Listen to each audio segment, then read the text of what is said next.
Hello everyone, I am Sleepy Shoreline and I am here to help you today. I know you use this video to sleep, so before that, like the video and subscribe to the channel. Where are you from and what time are you watching? Now relax and unwind. I live on the outskirts of a mid-sized town in Wyoming.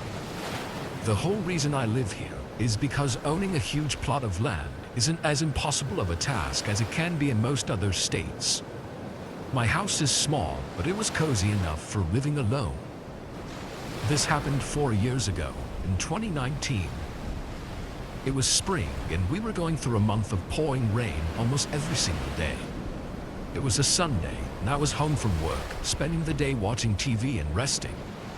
Sometime around 6 or 7, I got an unexpected knock on my door. I barely heard it through the rain, and when I entered the door, I was even more surprised to see it was some random guy. Not a mailman or anything of the sorts. Someone coming all the way out onto my property without notice was very unusual, being that it was far out of the way. "How can I help you?" I said. The guy, looking somewhere in his late 20s, said he'd been camping out in the woods nearby and had gotten into some trouble and needed a place to stay for the night. With the location of my house, if he wasn't lying, then showing up at my doorstep would make sense because I was the closest place within the woods by at least 5 or 6 miles. It was also pouring out, which made me feel even worse for him, but it still didn't take away from the possible danger of letting a stranger into my home. I offered him a phone call to get a ride into town, but the guy denied my offer. After bluntly saying he couldn't stay here, the guy walked off. I watched him go down the dirt road a little ways, then he veered off and walked into the woods. As odd as that was, I didn't have it on my mind for more than a few minutes before I was back to watching TV. I didn't check the time very often, but it had to be at least 2 hours later and well into the night when I saw an orange glare coming from the window by my backyard. I got up and moved the curtain. Through the rain and fog, I saw a campfire right in the middle of the woods outside my house.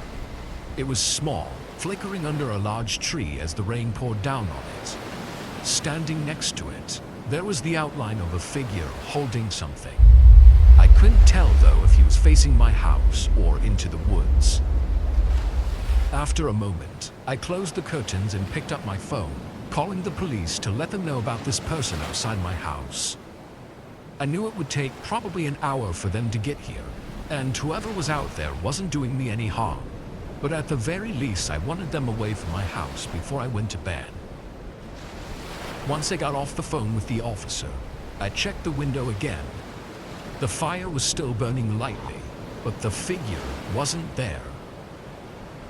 Then I heard footsteps coming toward the house. I ran to the other window and caught sight of him walking past with a hunting rifle in his hand before he turned the corner and went to the front door. He banged on it a few times, then it went quiet. I grabbed my self-defense handgun from the hallway closet and hid around the wall, still trying to process the situation I was in. He hit the door again. This time I could tell it was with the stock of his rifle, nearly breaking a panel out of the door.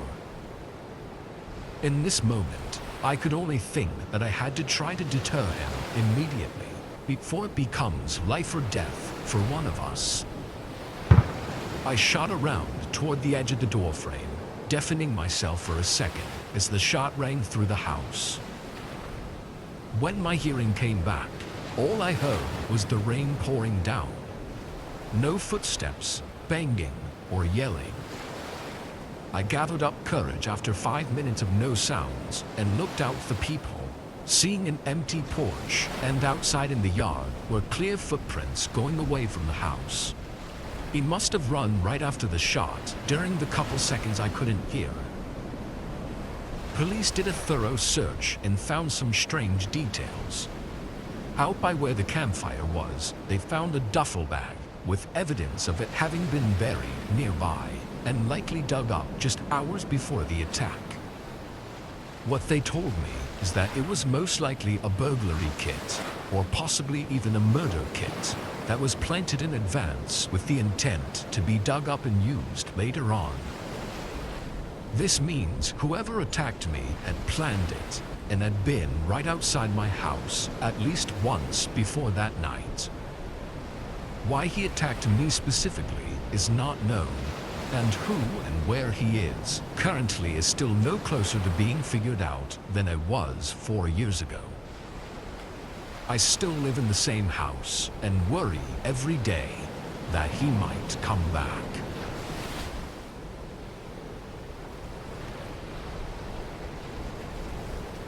I was 22 at the time and living in a very small one-bedroom house in the cheapest area of my city. After work on a Friday night, I hopped online to game with a bunch of my friends. It was the perfect night for staying up late, with heavy downpour outside and no work or school the next day. We played for probably 2 hours before a sudden sound had me put everything on pause for a minute. It was a thump sounding like it was upstairs. My initial concern was a possible leak in the roof caused by the rainfall, so I went up to look.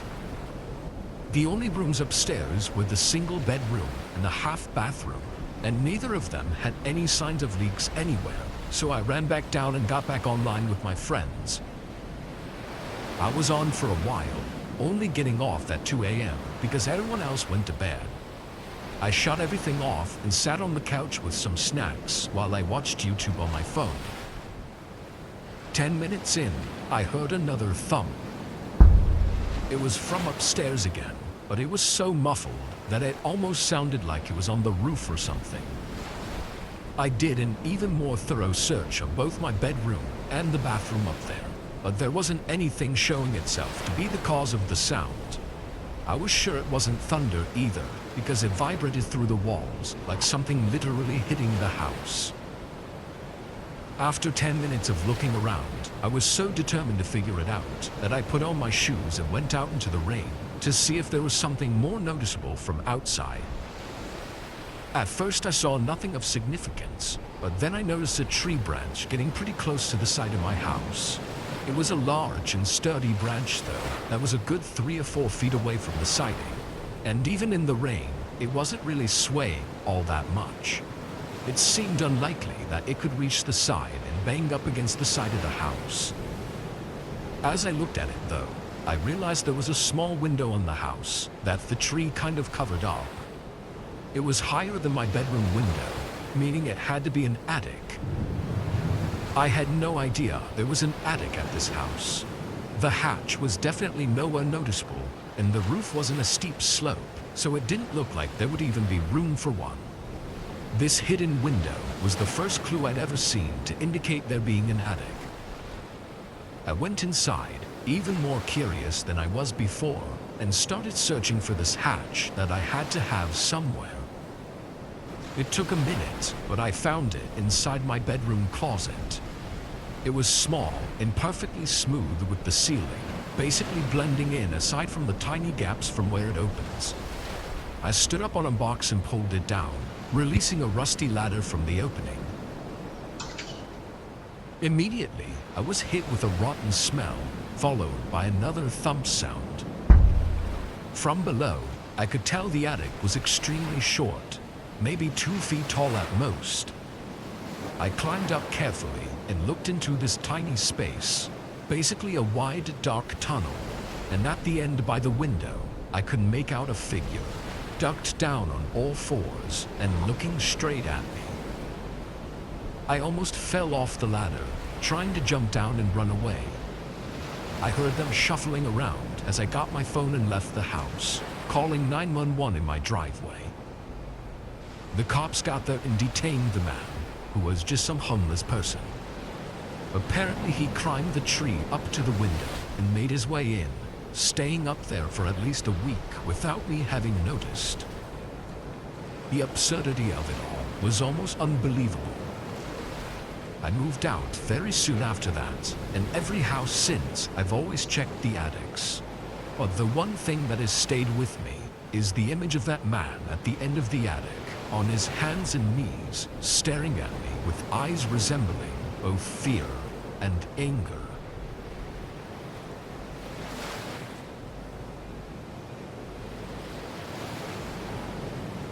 In my mid-20s, I worked at a retail store as the overnight manager.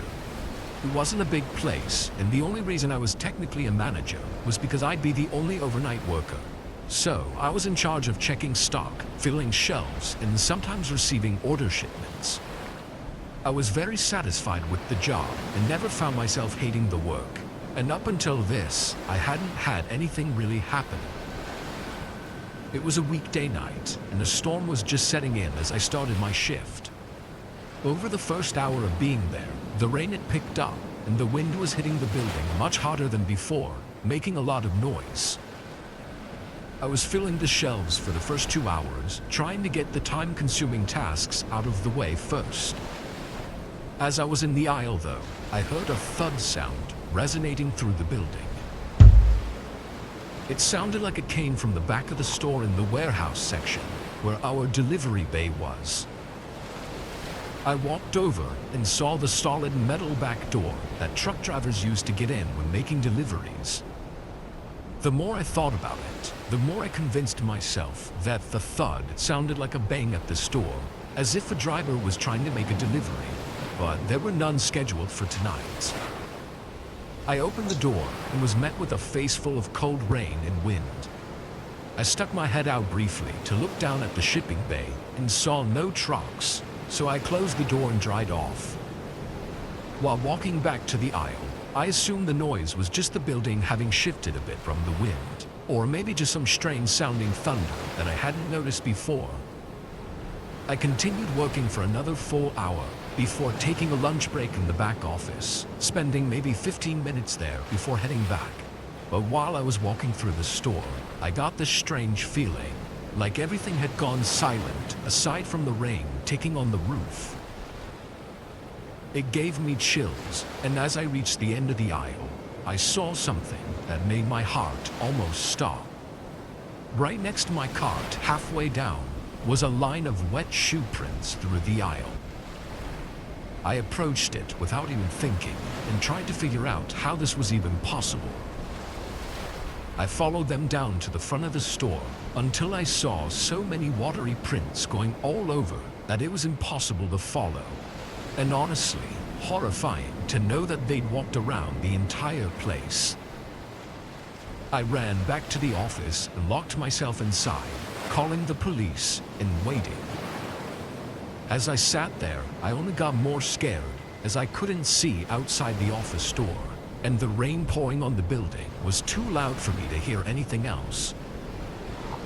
After 10 minutes, the operator that had me on hold came back on the phone and said the police were right outside the building. I quickly got up and opened the door, and right on the ground was another set of watery shoe prints alongside mine, leading right up to the office I was in. I sprinted to the front and hurried to let the police in. In their search, they didn't find anyone in the store. Security tapes were reviewed not long after, showing us a man in a dark jacket entering the building through a side door that had been left unlocked. He clearly spotted me early on and stayed hidden until I went on break. Then he walked around aimlessly. He didn't steal or break anything. He just went down the aisles and looked at the shelves.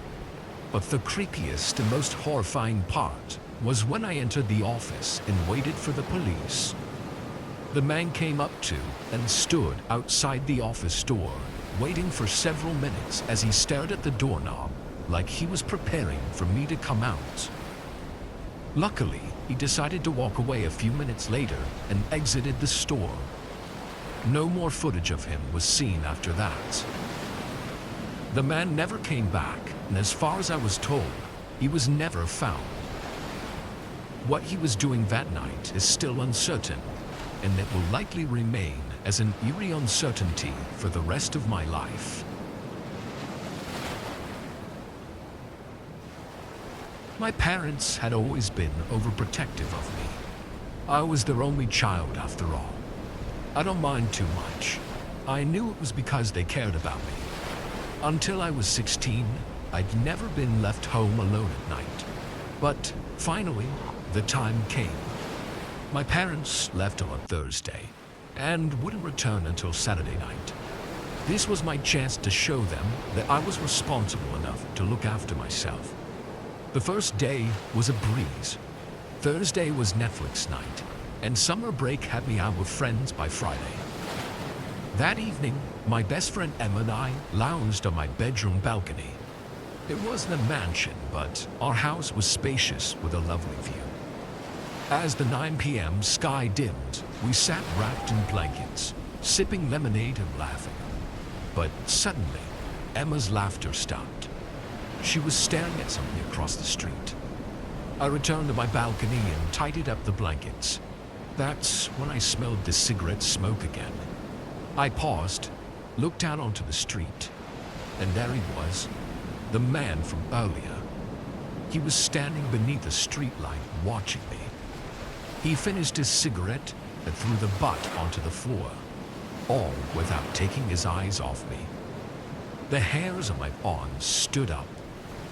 What did this guy want? His tall stature, oversized Gert jeans, lime green t-shirt, and nearly shaved head were unforgettable. He stood very still with his hands in his pockets and his eyes fixed on us. I felt pretty freaked out, to be honest, but I didn't want Emma to know, so I lied. I said it was probably just a coincidence, and the man was maybe waiting for a cab. Emma wasn't convinced. We sat for a minute longer in awkward silence, the dude still staring at us. I decided to break the tension and show Emma some TikToks I'd seen earlier. This made us feel a little bit better. Then when we looked up from the phone, the man was gone. I felt relieved. There was nothing to worry about after all. Emma and I hung out for a bit longer, and then at 10 p.m. we headed downstairs, as she wasn't staying over tonight because she had things to do the next morning. So her dad was driving by to pick her up. We went out onto the porch to wait. I didn't think much of it at the time, but there was this weird cigarette smoke in the air. None of my neighbors smoked, so it was pretty unusual. It's only now that I look back that I realized someone was nearby. Emma's dad arrived just after 10, and then I went back inside. I remembered how quiet the house seemed. This was my first time staying there overnight alone, so it just seemed eerily quiet to me. I returned to my balcony and tidied up the blankets. That's when I smelled the cigarette smoke again. I paused, looked out onto the street, and there he was, the man from earlier. He was standing beneath a streetlight watching me. He finished his cigarette and threw the butt onto the floor, all without taking his eyes off me. The hairs on my arms stood up. What did this guy want? I know I should have turned away and gone back inside, but instead, I waved at him like an idiot. This must have excited him, because he started swinging around and around the lamppost like he was in a musical movie or something.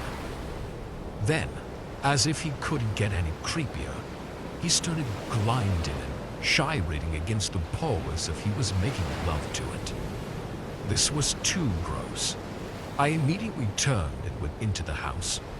I thought about calling my parents, but I didn't want to worry them. So instead, I went around the house, checking that I locked all the windows and doors, and then I headed to bed. I woke up on Saturday morning and everything seemed ordinary outside. No sign of the man from last night. My parents were coming back home tomorrow, so I did a few chores and then went out with some friends. I got home around 9 p.m. and by 10, I was back on the balcony enjoying the stars coming out. The night was quiet. There wasn't much traffic where I lived. But then, the silence was interrupted by a giggle. Not a cute giggle of a child, but a gravely snicker. I peered over the edge of the balcony and was greeted by the smiling face of the man. This time, I didn't stay to watch him. I went back into the house and hid in my closet. I called Emma on my mobile and told her everything. She was extremely helpful, trying to calm me down while her dad called the police from his phone. Then, I heard this sound of smashing glass from downstairs. The man was in my house. I wanted to scream, but Emma helped me to stay quiet. Tears welled up in my eyes and spilled onto my cheeks. "Emma," I whispered, "if he gets in here, what will he do to me?" "Don't think about that now. Do you have anything you can use as a weapon?" she asked. I had nothing. Suddenly, everything went quiet in my house. I held my breath. Maybe the man wouldn't find me. The silence seemed to go on forever, although it was probably only a couple of minutes. Suddenly, the closet door was thrown open, and I screamed. I dropped the phone and hid my face behind my eyes. I felt hands grab my wrists and pull me up. Terrified, I began to flail my arms, batting the man away. "Natasha, stop, it's me." The voice was Emma's dad. He had come to rescue me. After calling the police, he jumped in his car and made his way there. I asked where the man was now, and Emma's dad explained that he was locked in the garage.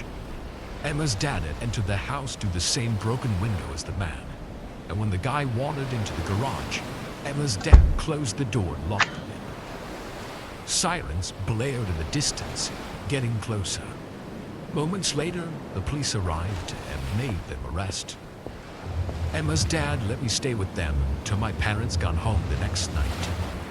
So grateful for them for everything that they did. There's no way I could have stayed alone in that house for another night. My name's Hannah.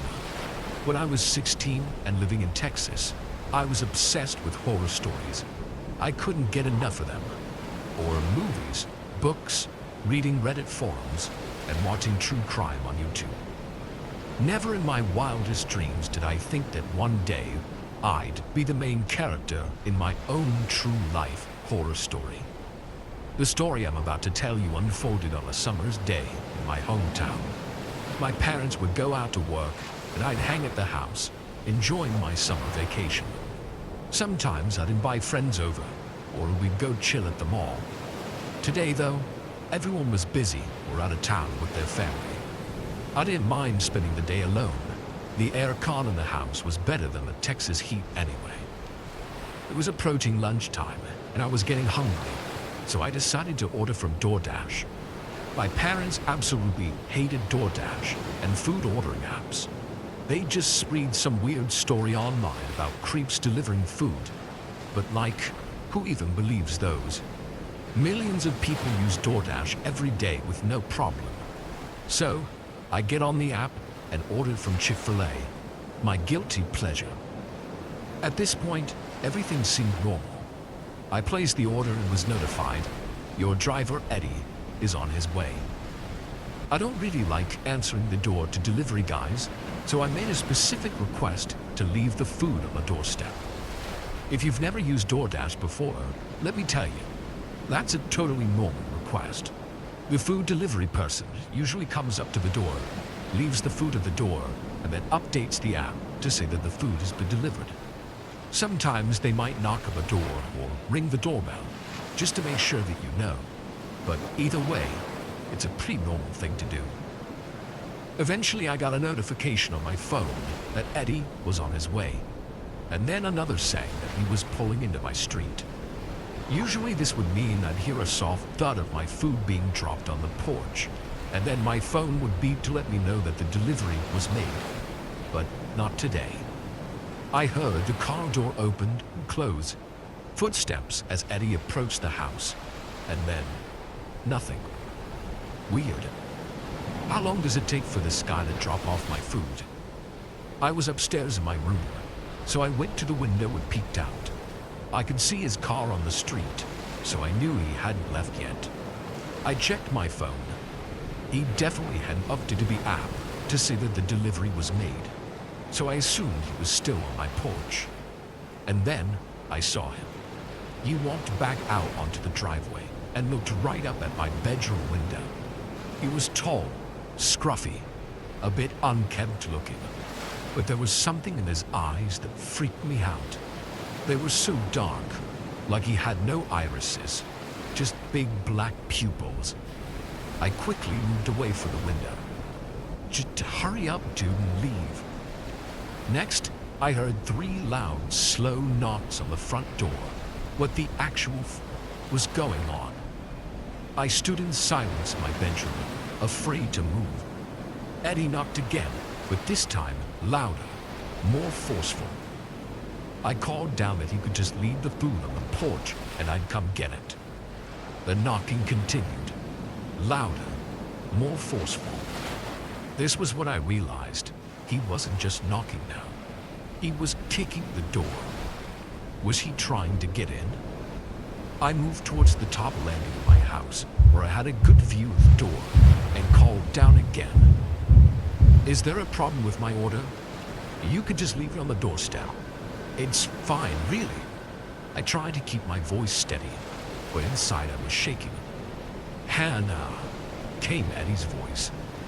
Let's not play games. Open the door. I don't know how else to explain it, but his voice wasn't like a normal human voice. It was the voice of a madman. The type of voice you heard in horror movies like Hannibal, The Shining. This dude was going to kill me, I just knew it. No sooner had the thought passed my mind when the door broke open. There, at the bottom of the stairs, stood Eddie, his tall figure silhouetted in the Texas sun. With Eddie in the house, my brain ceased to function, and my body took over. I ran into the nearest room, my parents' bedroom, and barricaded myself in. Downstairs, I could hear the muffled sound of Eddie ransacking the house. Then, nothing. I thought maybe he'd left. Maybe he'd just robbed the place, but then, the door handle to my parents' bedroom began to jiggle. Eddie's voice, eerily calm, sent shivers down my spine.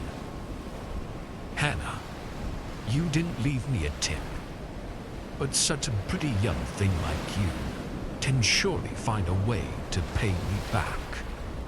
The horror of the situation truly hit me. This man was here to violate me. A surge of adrenaline pushed me into action. I pushed open my dad's closet, where he keeps his golf clubs, and hid myself beside the door. The next few seconds seemed to stretch into hours. Eddie managed to use a knife from the kitchen to jimmy open the door.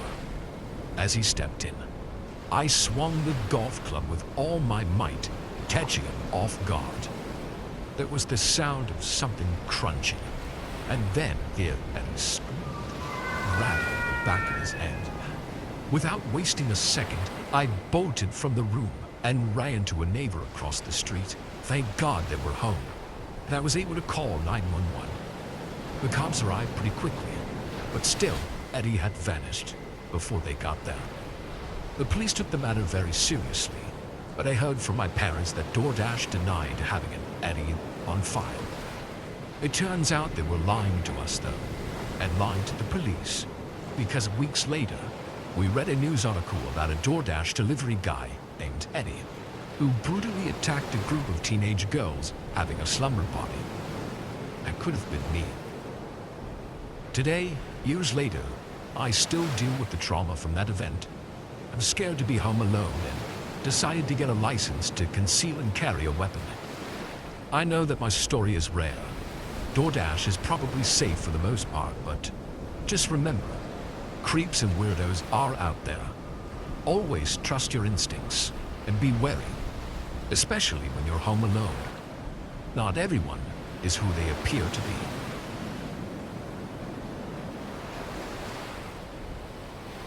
The story takes place only last year. I was home from college for the summer, spending time with my friends and family. One evening, an old school friend, who was also back in town for summer, invited me to a party. It was the next town over, so I agreed to be the designated driver. There wasn't much going on in my town, so I was glad to have something to do. And if I'm honest, I was hoping for a summer fling. So I got dressed up in my cutest outfit. We arrived at the party a little later than everyone else, and it was in full swing. My friend knew a few people there, so she quickly disappeared. I didn't know anyone, and with my friend already off having fun, I just hung around the food table, nibbling on snacks. Eventually, this guy approached. He was not really my usual type, but still good looking. He started a conversation with me, and it was clear that he was into me. Perfect. My summer fling. Our conversation flowed effortlessly, spanning from our favorite movies to whimsical stories of childhood pets. By the night's end, we traded phone numbers, and in the following week, we texted almost non-stop. I felt like we had a really strong connection, and eventually, we met up and hung out a few times. That's when everything started to go wrong. What had seemed like a fun and casual connection took a darker turn. His messages flooded in non-stop, shifting from friendly banter to an uncomfortable clinginess. I tried to pull back, hoping he'd get the message, but he didn't. His barrage of messages took an aggressive tone, and though it had been just a fortnight since our first meeting, I felt the weight of his obsession. I couldn't let this go on. I felt kind of bad at first. Had I not been clear enough about this being a summer-only romance, I decided to confront him and be honest. I called him, hoping for an amicable resolution. When I told him I wasn't looking for anything serious and that maybe we should call it off, he started telling me how I was the love of his life. He said that no one had ever made him feel this way, and that we were destined to be together. Dude, we only met 2 weeks ago. I tried to be as kind and understanding, explaining that I was going back to college in a few weeks and it wasn't possible to have a long-distance relationship. This was the final breaking point for him. He erupted into anger, hurling insults, his voice chillingly morphing from sweet to sinister. I should have hung up the phone, but I just sat there and took the abuse. When I didn't say anything, he responded with the most chilling statement yet. "I'll be seeing you soon." The line went dead. Panic set in. He knew I was alone this weekend, as my parents were out of town, but he didn't know their address. I'd always done the driving on our dates, so he had no idea where I actually lived, other than the town name. But just to be safe, I locked all the doors and windows. When I felt safe enough, I headed to bed. My sleep was interrupted at 3:20 a.m. when my phone buzzed with a notification from my Ring app. The security footage revealed him lurking outside, an indistinct object in his hand. I watched through my phone as he stood on the small porch, staring unblinkingly at the front door. I don't know why, but I decided to talk to him through the Ring camera. Really, I should have called the police and stayed silent, but I was so shocked to see him there, I wasn't thinking right. "What are you doing here?" I said. The guy turned to the Ring camera, and that's when I saw it. The indistinct item in his hand was a knife. Startled by the camera, the guy turned and left, only looking back once to see if I was still watching him. I reported the incident to the police and handed over all my messages and Ring camera footage to them. It turns out that by sharing so much personal information with this guy, he was able to log into my social media accounts. You know how they ask some weird information like your pet's first name or your mom's maiden name? Well, I told him everything he needed to know. It felt disgusting to know that this relationship I was building had been exploited, and even more terrifying to know that this sharing could have gotten me killed. It's alarming how easily personal anecdotes can be weaponized in our digital age. Guard your stories, no matter how trivial they may seem. Enable two-factor authentication, and be mindful of whom you share your life with. The night still hold a tinge of fear for me. Please, let my experience be a lesson. stay safe and vigilant.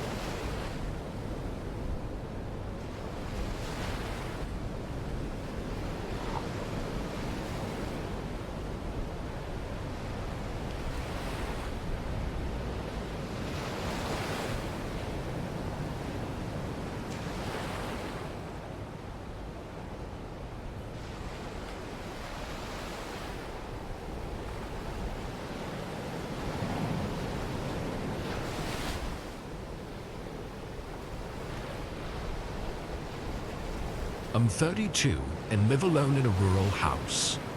I have a few neighbors half a mile down that I talk to sometimes, but I mostly keep to myself and only go into town when I need to. I'm half retired, so I spend most of my time at home, but a few months out of the year I do some contracting work.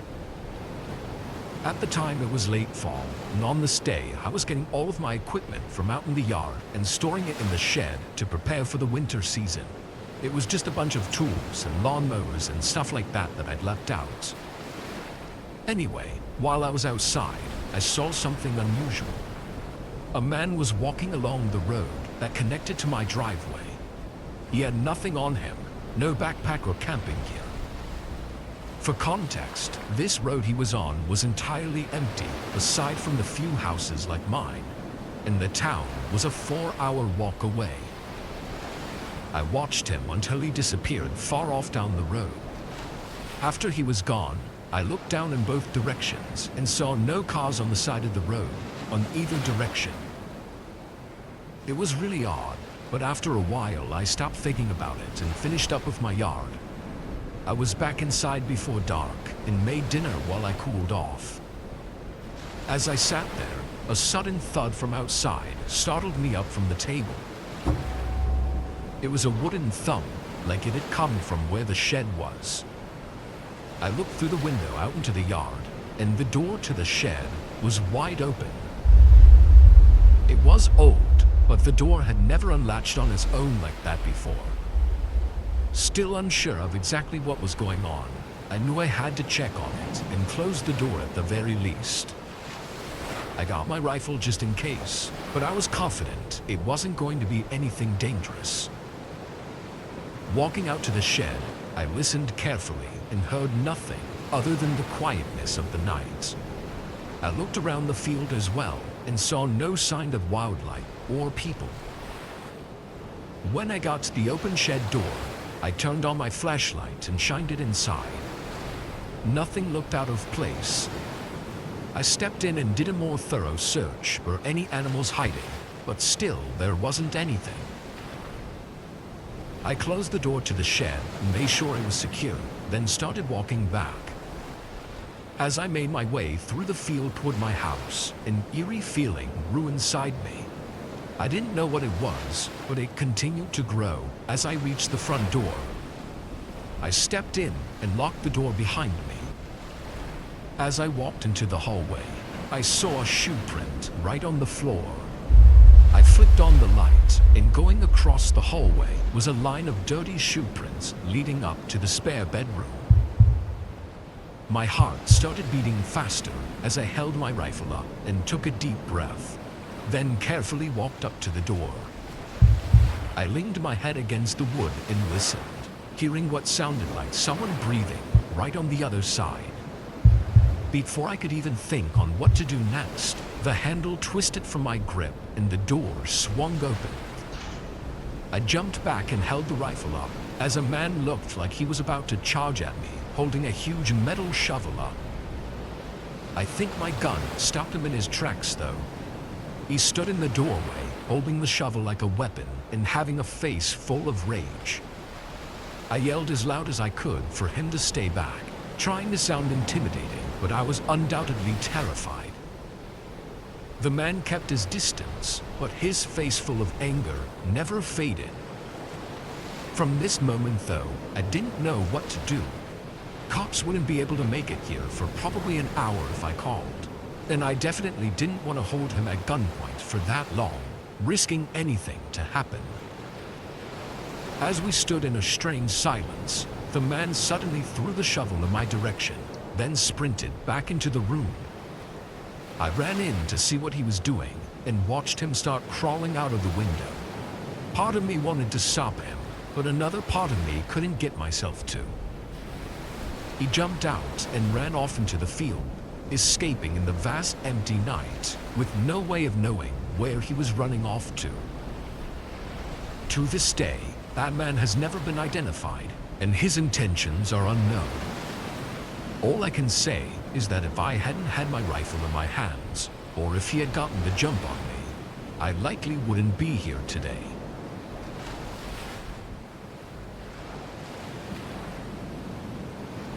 I was 18 at the time, and it was the beginning of summer, so I was off from school and I didn't have any job.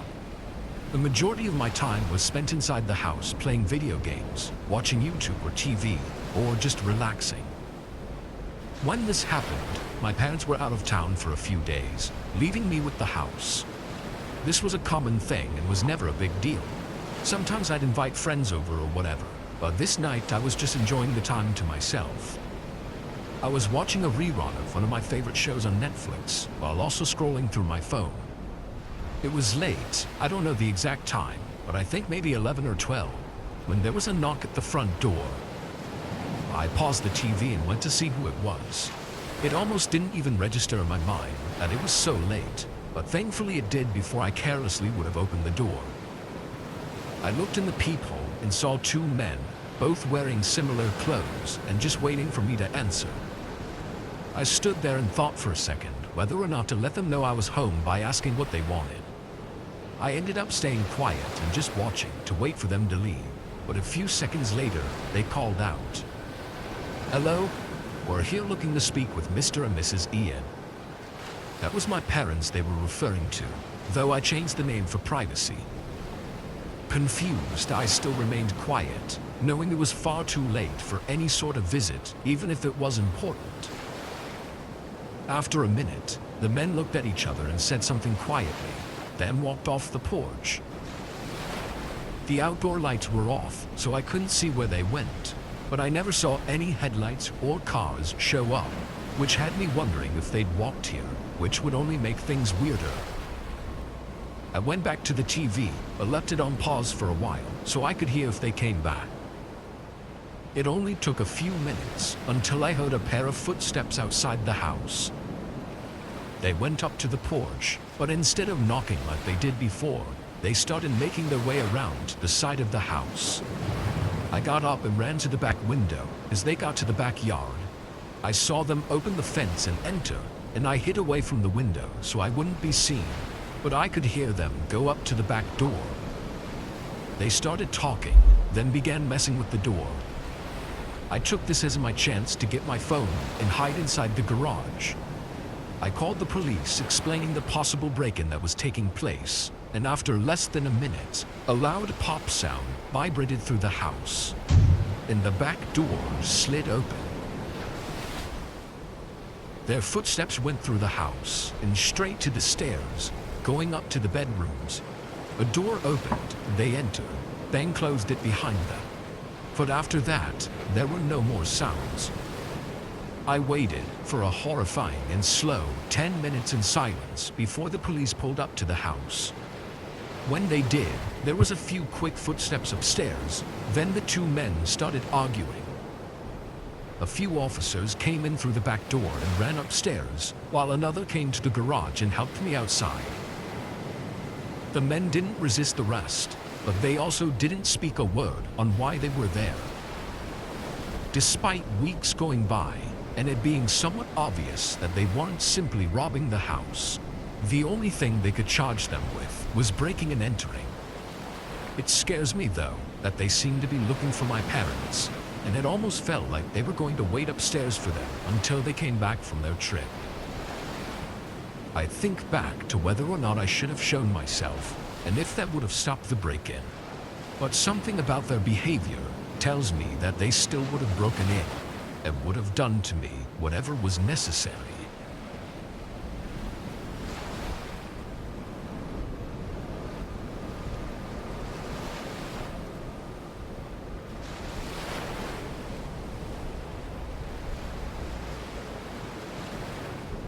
This was about 3 years ago.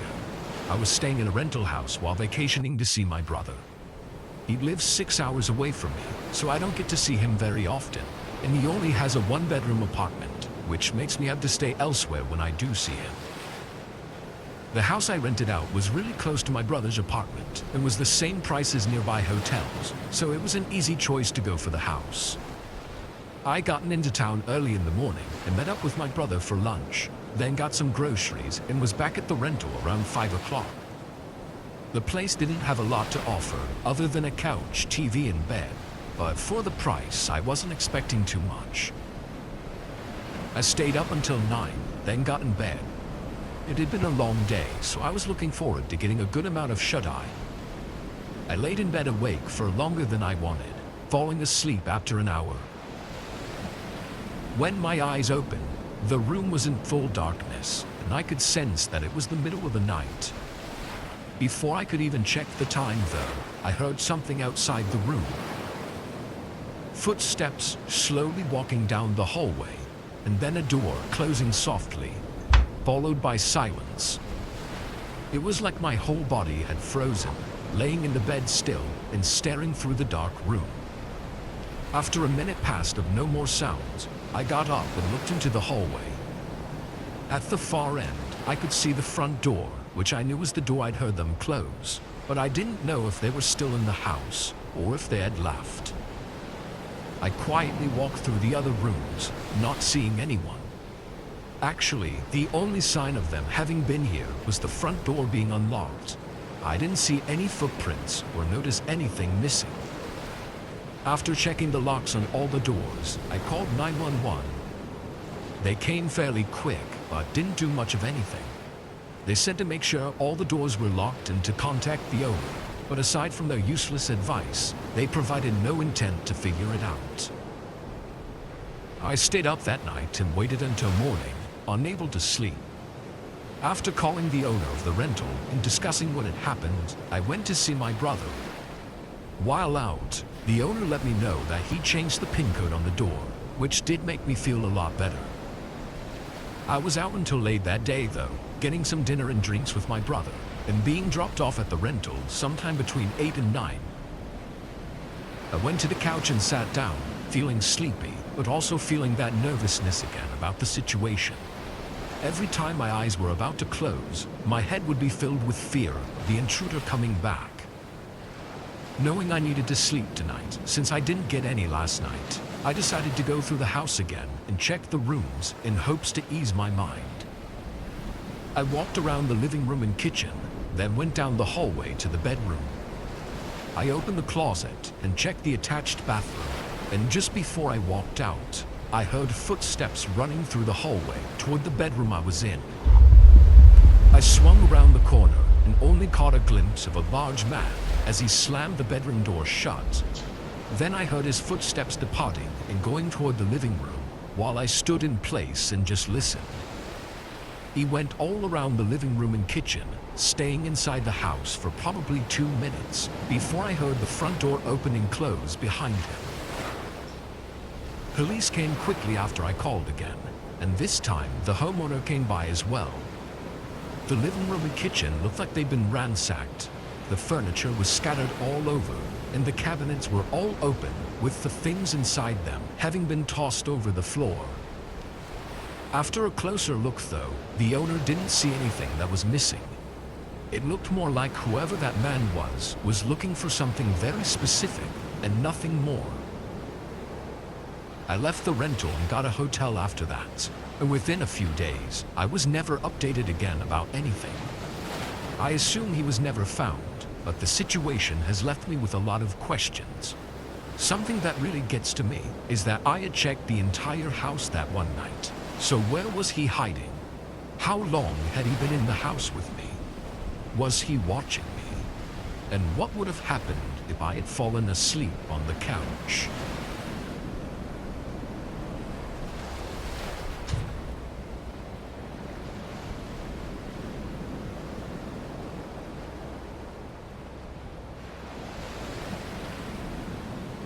I work from home for a cybersecurity company, which really isn't as interesting as it might sound. I had to be online overnight from 10 to 6, scrolling through files full of code to see if anything is a possible threat. It's extremely boring, and when paired with the overnight shift, it makes for a struggle every night to stay awake. One night, just a few weeks ago, I was up at 2 a.m. working, feeling the weight of my eyes. I pushed through the sleepiness for a while, checking my phone over and over, hoping the time had somehow skipped forward. At 2:40 though, I took a break and decided to order some food to get myself some fuel for the remaining 3 hours of my shift. I opened up Uber Eats, and my only real option was Taco Bell, so I sent in an order and got up to get something to drink. As I walked through the house with only the hallway light on, I woke up some more and realized it was raining outside. I looked out the front window and was surprised at how hard the rain was coming down, given I'd been so oblivious to it while working. My first thought was how I just ordered for delivery, and I felt really bad for basically making someone run through the rain for my own convenience. I checked my phone and saw the order was already received, so I sat on the couch and waited for them to show up. After about 10 minutes, I was notified that they had picked up the order, so I watched the map on Uber Eats as the car made their way across the town and eventually into my neighborhood. Once they were a minute away, I put my phone down and opened up the front door so we can make the exchange as quickly as possible. I stood at the open door, staring at the end of the road where they should have been coming from, but another 5 minutes went by without seeing any cars. I picked up my phone again and checked, but on the map, their car was still in my neighborhood, and when I zoomed in, I realized they were right around the corner, just before the turn onto my street. I looked outside again, but didn't see any lights from their car. My rightful reaction was that they probably had the wrong house, or couldn't see the address numbers through the rain, so I tried calling them. A few rings, then they rejected it. I tried again, but had no luck. Unsure of what exactly was going on, I stayed at the door and waited. I want to say 5 more minutes went by before I tried to contact them again. I called, and this time it rang for a while, but then they answered. I asked where they were and if they needed help finding my house, but as I listened for their response, all I heard from their side was the crackling sound of rain pouring down. After another few seconds, I hung up. Feeling really weird about that call, I checked the map one more time. At first, it hadn't updated, but when it did, it showed them right outside my house. I checked the windows and saw nothing, but knowing they were walking around in the rain like this was giving me a really bad gut feeling. I closed the door and locked it. I swear I only made it a few steps down the hallway before a loud knock shook the front door. I carefully looked through the peephole. A man in a gray hoodie was pacing around on the porch. His head was on a swivel like he was checking for any onlookers as he waited anxiously for me to answer. "Uber Eats delivery," he yelled, but nowhere did I see a bag with my food. I stayed in place, not answering or making any sounds. The man got increasingly more hectic with his movements and called out several more times.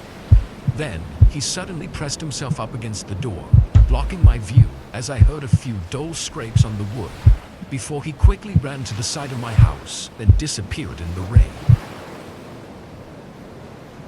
I called the cops, but his car was already gone, and from what I was told, he was using a scam account. A couple days went by with nothing else to report on, until I noticed a small scratch on my front door. It was an X, but it didn't look like it was made for me to see. It was more hidden, like a personal indicator for something. It could have just been a fluke to scare me, but I still painted over it to conceal whatever that marking was supposed to mean. That night still leaves me with an uneasy feeling in my gut, especially since he had some sort of sharp object in his hand as he waited for me to open the door. Part of me is still convinced that that won't be my last encounter with him.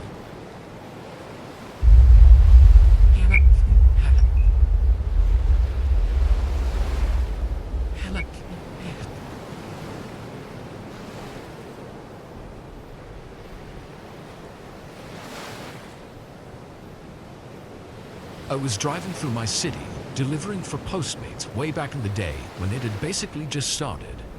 Every order was mostly inside the main city blocks, but I had just gotten an order from outside the main roads. I picked up the food and headed over, but the further out I got from the city, the more the roads became less populated, both of cars and of houses. Everything was replaced by the woods. I'd been out this way before, but only when leaving town. I didn't even know there were houses out here. I drove until the GPS told me to turn down a gravel road, which was almost unnoticeable. There were no lights aside from the dim ones coming from my old car as I made my way down this thin path through the woods. It was much longer than I expected, taking a whole minute to reach the house.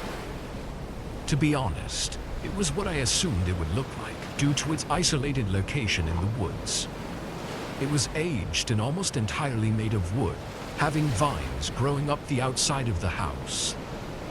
There were a few lights on inside, shining through the windows, but if there hadn't been, then I probably would have thought twice about approaching it.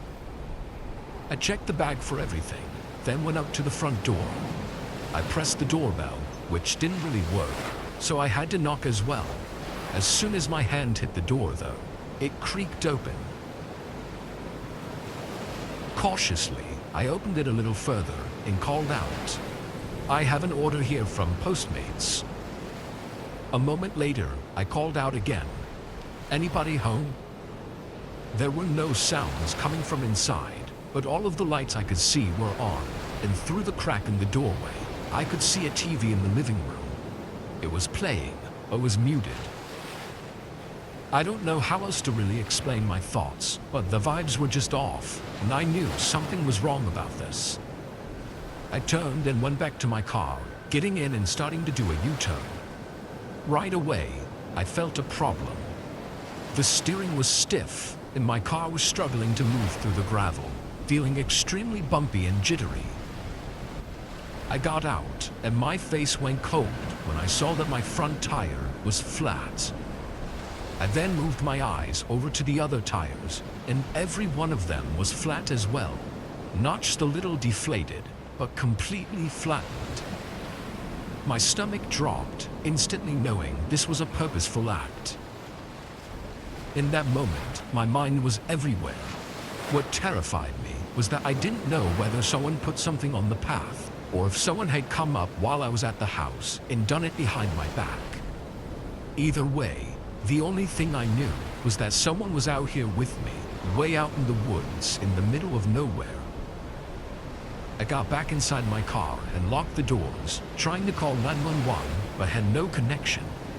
As I ran through my few options, I saw a light in the house flicker, and the front door opened wider, revealing a man in the doorway. Without any hesitation, he started walking quickly over to my car. I didn't second-guess myself this time, putting it in drive and forcing my car through the gravel. In the mirror, I saw the man stop and stare at my car.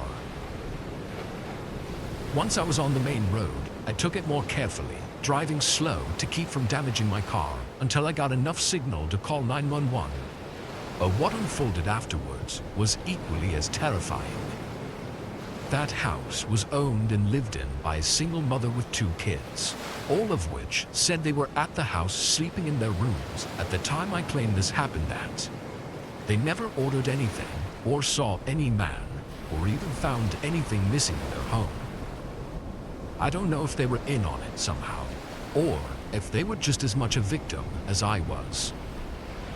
Why the man ordered food to the house and slashed my tires still doesn't make sense to me though. The only thing I've thought of is that maybe he was planning to do something horrible to that family, and I was going to be set up somehow to take the fall for it, due to my presence at the property at the exact time it would have been committed.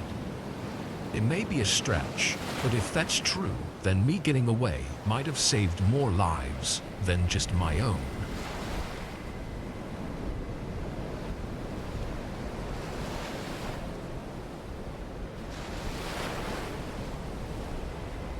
Being a delivery driver was never my first choice for a gig in my late 20s, but I got laid off during COVID, and the only place hiring was a local pizza shop.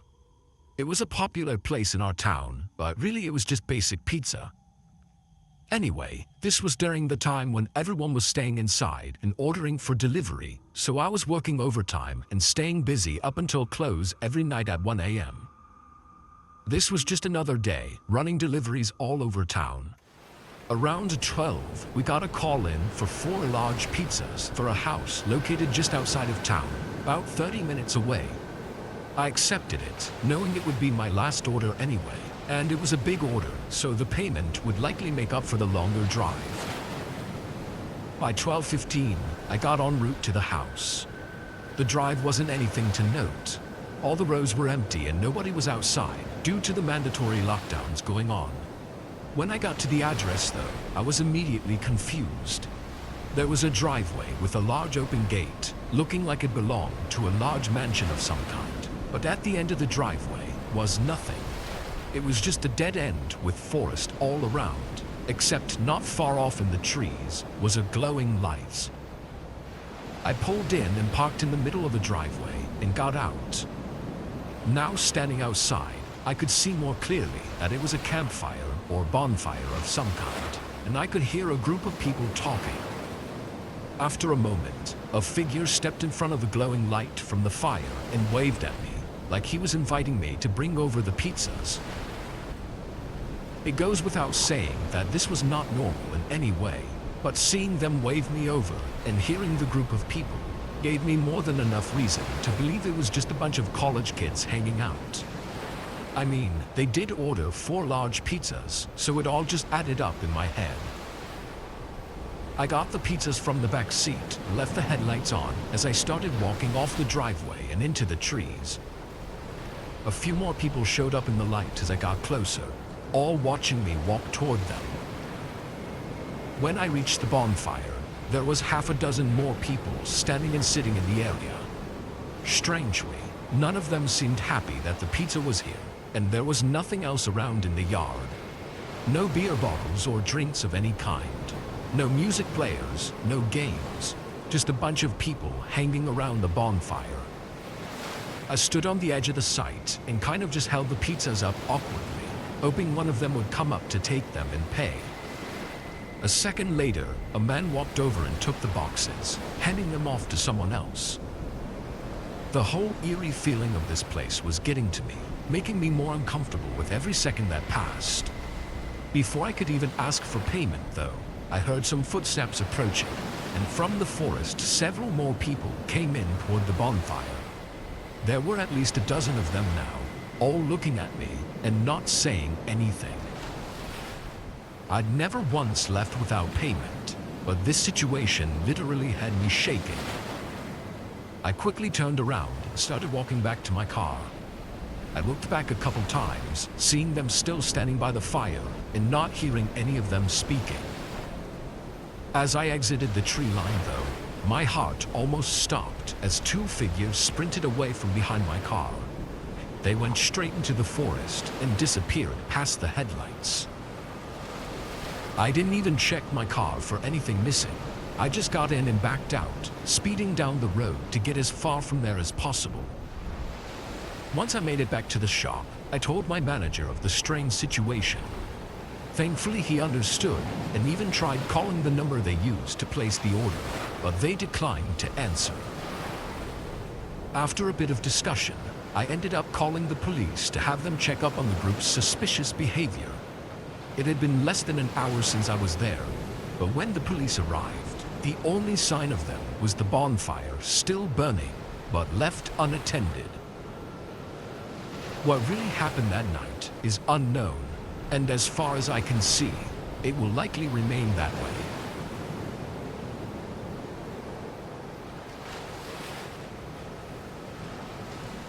I'm a female, and this happened a few years ago when I was in college. It was during finals week, at the end of the school year. I had lots of studying to do to get ready for my final exams. There was a Starbucks between my apartment that I shared with my roommate and campus. I occasionally went there to study because I could focus better than at our apartment. Drinking some caffeine will also help me focus typically. One day, I entered the Starbucks off campus later in the morning. Things were pretty quiet because it was after the morning rush. There were a few people on laptops and stuff, and I brought mine as well as some school notes and books. I sat down at a table, got my stuff out, and then went up and ordered a drink. Then I got to work studying for some of my exams. Probably an hour or two later, I was still there and going strong. I was very focused and not really paying that much attention to my surroundings. That's when, seemingly out of nowhere, a man approached. He was tall, sort of thin, and much older than I was at the time. He waved at me briefly as he stood there on the other side of the table I was at. He asked me what I was doing, and I told him that I was studying for my final exams. The man then asked if he could buy me a drink. I told him no thanks and smiled politely. Then I pointed to the drink that I already had. The guy said, "You're finished though." I had in fact finished it, but the cup was not see-through, so I'm not sure how he knew that.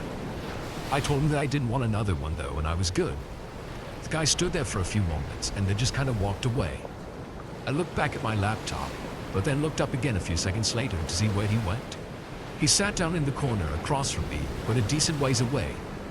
After sitting down, he immediately looked up in my direction, and I looked back at my laptop. From then on, I looked up here and there, and I caught the man staring at me several more times. Soon, I decided to leave because it was causing me to not focus as well. I had a good amount of studying done though. I left and went back to my apartment. I didn't have any more classes for the day, so I stayed at my place. My roommate got back later that night, and I continued to do some more studying in my room. I had an exam the next morning and another one the following day. At about 10 p.m., I decided to go to bed. As I was getting ready, there was a knock on the front door of our apartment. I assumed it was probably somebody there from my roommate, possibly one of her friends. My roommate and I got along well, but I never knew all of her plans. I didn't think too much of it until she came over to me and asked me if I had invited anybody over. I told her no, and she then said that some guy was standing outside of our door. We both went over to the kitchen where the front door opened up to. I looked through the little hole to the hallway, and the same guy was standing there. I jumped back when I saw him. My roommate asked me who he was, and I told her about earlier in the day. I had no idea how the man got our address. We did not answer the door. He knocked again several more times. In total, he stayed there for probably about 10 minutes, and it felt like forever. Finally, he left. I went to bed, and luckily the guy didn't come back that night. The following morning, I took one of my exams and returned home to study for the exam I had the next day. This time, when my roommate was gone and I was home by myself, at about 5 p.m., there was again a knocking on the front door. I walked over and looked to find the man there again. This time, he was more persistent. The way he knocked was louder than before and faster. It was like he knew that I was home and was frustrated that I wasn't answering. Then, he even tried opening up the door, which was locked. I was terrified. What if he tried breaking in or something? I called my roommate and told her that the guy was back. She was on her way home, and I didn't want her to run into him. He stayed there standing outside the door, but didn't knock again. He just stood there for a really long time. I kept watching, hoping that he would leave. After at least 10 more minutes, he finally did. I told my roommate that he was gone, and soon after she got back home. But neither of us felt safe there. Luckily, we had some friends who had a college house not too far away, and we ended up going there to spend the night. They had enough space for us, and we were both afraid that the man would return again. When we stayed at our friend's place, the guy didn't show up there. In fact, I only had to be at college for 2 more days, and I stayed at the same house the whole time. I just didn't want to go back to our apartment. My parents then came up during the day to help me move out of the apartment. I'm sure that the man probably returned, but at least he didn't break in. I still don't know how he knew where we lived though. He must have followed me back, which really creeps me out, but I had no idea. I'm just happy that I haven't seen the guy since. I used to work at a Starbucks coffee shop a few years ago. I only worked there for a couple of months. One night was approaching closing time, and I was working with one other coworker. I don't remember exactly when we closed, but I think it was like 8 or 9 p.m. There was one other customer inside who had been there for a while. He was sitting at a table, working on his laptop and drinking the coffee. We let him know that we would be closing soon, and he assured us that he would be out by then. The Starbucks location that I worked at was a little quieter. It wasn't located right immediately next to anything else and was kind of by itself. There was no strip mall or other stores right there, but there were a couple of miles down the road. When we had 5 minutes before we closed, suddenly somebody appeared at one of the front windows. It was a man wearing a creepy-looking alien mask. I was the first to see him, and I made a comment to my coworker, who also saw the guy. We laughed at first and assumed it was someone just being silly. Still, I'm not going to lie, I had a sort of bad feeling. The guy then banged on the window a few times, really loudly. The way that he pounded on it was so loud, I was almost surprised that the glass didn't break. It no longer seemed like a completely harmless joke. The man inside on his laptop now looked over and made a comment like, "What the heck is that?" The man outside then pressed his face and hands right up against a window and stared in at us. He was pretty far to my left, and I was fairly close to the entrance doors. I walked over and said that I was going to lock the doors now, because we were closing in 3 minutes and I didn't know what this guy was up to. Then I walked over and did so. The man in the alien mask remained where he was and kept looking inside. I heard my coworker and the customer talking to each other a bit. They were wondering what the guy outside wanted and who he was. We also didn't know exactly where he came from, because we could see just about the whole parking lot from the windows. The only cars there were my coworkers, the customers, and mine. After I locked the doors, I went back over to behind the counter with my coworker. We all watched the man as he kept looking in for about another minute or so.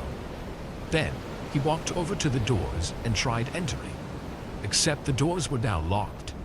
He then banged on them a few times. I walked over and yelled at the guy that we were closed, and I asked him what he wanted. He didn't respond, but remained standing there blocking the doors. The customer inside the store had now packed up his laptop. Then he said, "I know you guys are closed now, but I'm not leaving with that guy standing there." We told him it was okay, and we weren't going to leave either until the guy in the alien mask moved. All we could do was wait. About 5 more minutes went by. Now this was getting ridiculous. I decided to walk over to the door and yell out to the guy again. This time, I asked him to leave, but as soon as I started walking over, the man began to pound loudly on the door. I said that we would have to call the police if he didn't leave. I really didn't want to, but I didn't know how else to get him out of there. When I moved away from the door, he finally stopped banging on it. Then he went back to his stance of pressing his face and hands against the glass window. We all just kind of watched him and waited it out. Probably 5 minutes later, when I was strongly considering calling the police, he finally left. All of a sudden, he just stood up and walked off. We were all more than happy to see this. The customer then left as well, followed by my coworker and me. We looked around the parking lot and property, but didn't see the guy anywhere. None of us knew exactly where he had come from. Soon, all of us got to our cars. The customer and my coworker were pretty quick to leave. However, I took a little bit of extra time because I was texting my mom about what had just happened before I drove home. All of a sudden, though, I looked up and the same guy was standing about 10 feet away and approaching my vehicle. I wasted no time and I got out of there as fast as I could. He actually sprinted after me, chasing me to the end of the parking lot. Luckily, he never caught me and I got away. I never saw the man again. I still wonder, though, what his intentions were. Was he just some prankster that took things a little bit too far? Or would he have harmed us? I'm glad I didn't have to find out, though.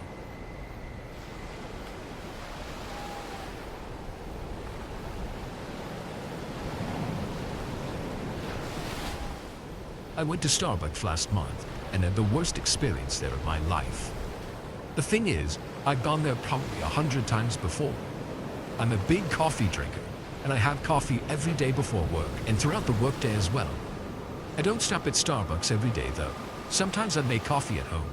Other times I go to different coffee places. It just depends on a lot of things. This time, though, I was going to Starbucks. As I pulled into the parking lot, the line for the drive-thru was extremely long. Because of this, I decided to walk inside, thinking maybe it would be faster. However, when I got inside, I noticed at least 10 people were there. There was a line of about 3 or 4 to order, and the rest were waiting to pick up the drinks that they had already ordered. The employees all seemed very busy, constantly making drinks and taking orders for both the customers inside and the drive-thru line. At this time in the morning, I imagine that it's always busy like that. I'd made my decision, though, so I stuck to it and got in the back of the line. As I was waiting in line, a couple of people came inside and got behind me. A few minutes went by, and soon it was my turn, and I ordered. Then I made my way to the people who were waiting for their drinks. There was probably 4 or 5 other people there when I got there. Soon, one of the drinks was done, and one of the people picked it up and left. I waited there for about 3 or 4 minutes, as other people periodically got their drinks. I figured that mine had to be the next one, because now everybody else who was around me waiting had ordered theirs after me. There was still about 5 of us there. I was actually getting a little bit concerned, because I really needed to be getting to work. I didn't expect it to take this long to get my drink. Finally, one of the Starbucks employees put a drink down and said my name. I should mention that my name is Jessica, and the drink was clearly what I had ordered, the same size and everything. I started to walk over to get the drink, but a woman cut in front of me immediately. She had just ordered and wasn't even right behind me in the line. There's no way that this was her drink. I was in sort of disbelief as I watched her pick up the drink and start to walk out. I followed her and stopped her just before the exit. I told her that I thought that was my drink. She turned to me and had a really angry look on her face and told me no, it was hers. I told her that my name was Jessica and I had ordered before her, and this was exactly what I had ordered as well. The woman claimed that her name was Jessica and she was in a big hurry. I asked her what it was that she ordered because I didn't believe her. She just said, "this," as she held out the drink to me. She didn't even say the name of it, which made me doubt her even more. Then she started to walk out. I didn't want to go and ask for them to make me another drink and tell them the situation. The employee seemed far too busy to even notice, and I didn't want to be late for work. I told the woman, "Fine, take it then," and I walked out behind her and headed for my car. I would just make a pot of coffee later when I got to work. It really wasn't that big of a deal. Still, the fact that this woman had cut in front of me, taken my drink, and been so rude about it made me angry. To my surprise though, when I arrived at my vehicle, the woman who took my drink was now right behind me. She said to me, how dare I accuse her of stealing my drink. She went on to say that she hadn't stolen a thing in her life. I told the woman that I had to leave, and I didn't have time to argue with her. She started to say more to me, but I ignored it and just got inside of my car. I shut the doors and continued talking. When this happened, the woman then said, "Here, take your stupid drink." She then removed the lid and dumped the whole thing on my windshield. I was shocked. I didn't know what to do. Before I could say anything though, the woman was storming off in the other direction. All I could do was turn on my windshield wipers and then drive off. The whole experience really blew my mind at how rude some people can be. I got to the end of the parking lot to merge back onto the road. It was busy and I had to wait for a little while. During that time, I saw a car drive right up and slam on its brakes right behind me and then start honking. I could see that the same woman was behind the wheel. I really didn't know what her problem was. When I finally merged onto the road, she went right behind me and proceeded to follow my car at an extremely close distance, even honking at me a few times. This went on for several miles before finally she swerved around me, flipping me off in the process. She then sped away and out of my sight. I got to work and made coffee there, although I didn't even need it. Even though the woman stole my coffee, the confrontation really woke me up for the day. I didn't go back to that Starbucks for a while, but I have been back since. I haven't seen that woman, but hopefully she doesn't do something like that again to anybody else.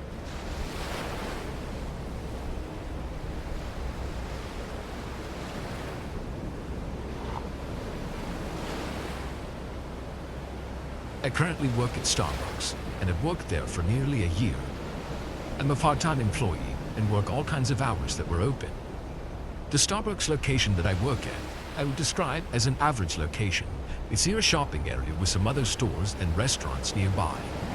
This is a story of something that scared me a lot, and it happened several months ago. On this day in particular, I was working a closing shift, and when I started, I think it was about 12. We closed at 8 p.m., so it was an 8-hour shift, and we generally were not too busy in the afternoon until about 4 or 5, and things would get kind of busy for a few hours. By 7, the place was usually very quiet again. I remember that the first few hours on this day went by sort of slow because things weren't very busy.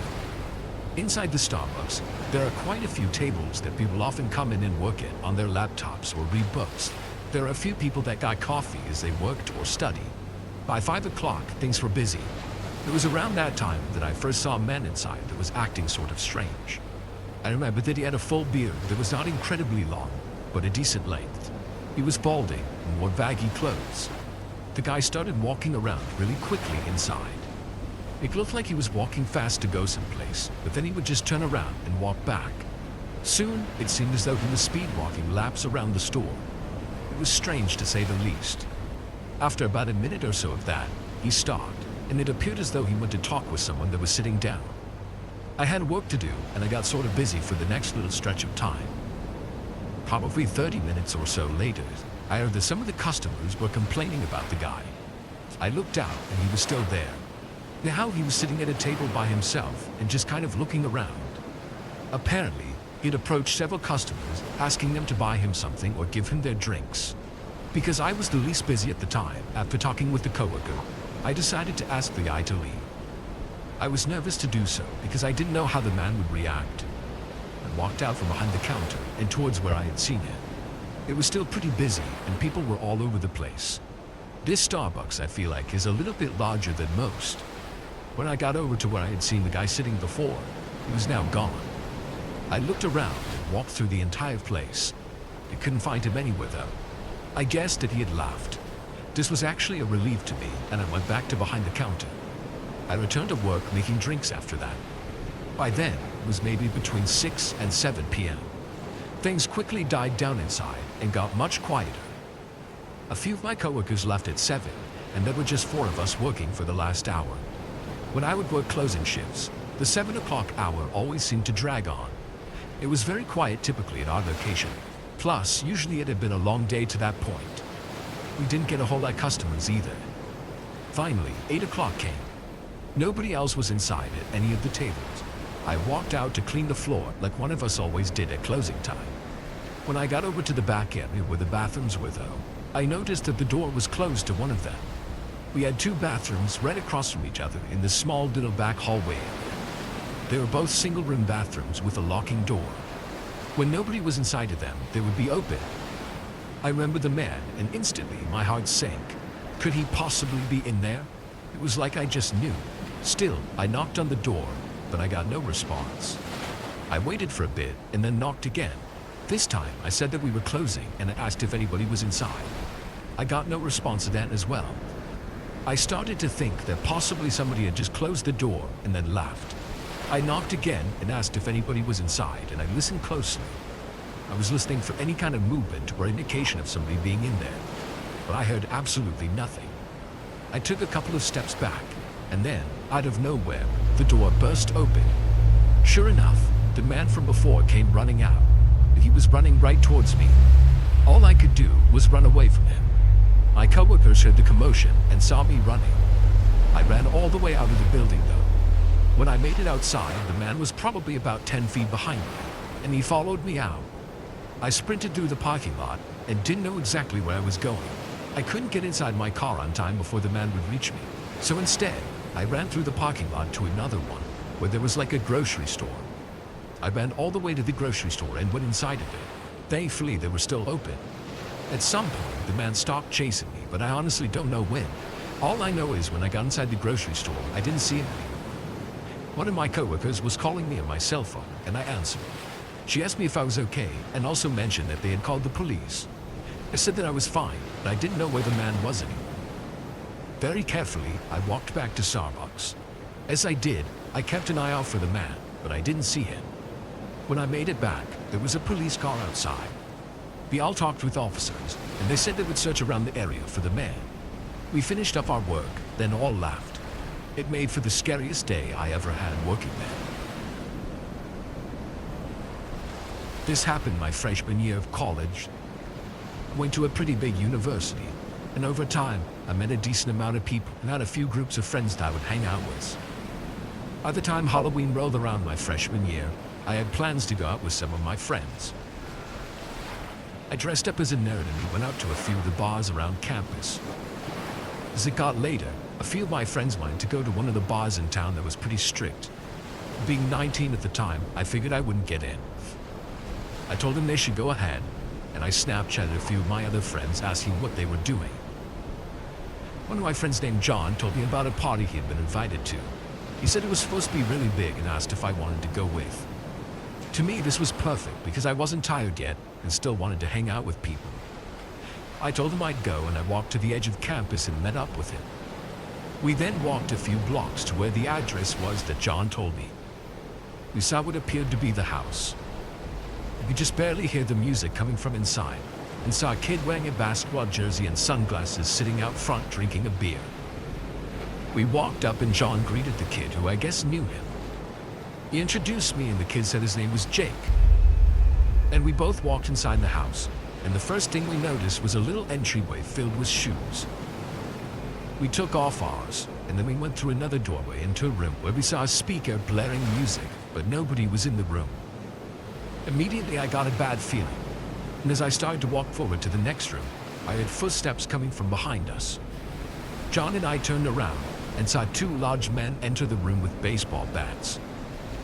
They had on ski masks over their faces, so I couldn't tell anything about them, but they appeared to be well over 6 feet tall. One of the men shouted that they would hurt us unless we did what they said. Then they ordered us to go into the next room that appeared to be at the back end of the house. I was terrified and John looked stunned and pretty scared as well. The next room appeared to be the kitchen. There was a little table with a chair there, and it also had a stove and a sink. Then the back door to the house. There was also a wooden door cracked open that led to the basement, which is where the two men told us to go. They stood about 6 feet behind us with their bats in their right hand and their left hands pointing. As we were walking towards the door, John nudged me, and just as I looked at him, he suddenly darted for the back kitchen door, which I saw him pull the lock back and open it all in the blink of an eye. Without even really thinking, I followed him and ran as quick as I could to the door. I had a strong rush of adrenaline as I did, and I heard the men behind us start to yell and run after us. I literally rammed into John as he ran out the door, and I almost tripped over him. As I was almost out the door, I could hear the men getting closer and felt the back of my right leg get hit with probably a baseball bat. It got me in my upper right calf and it hurt really bad, but the adrenaline kept me going out the door, and I followed John around the side of the house.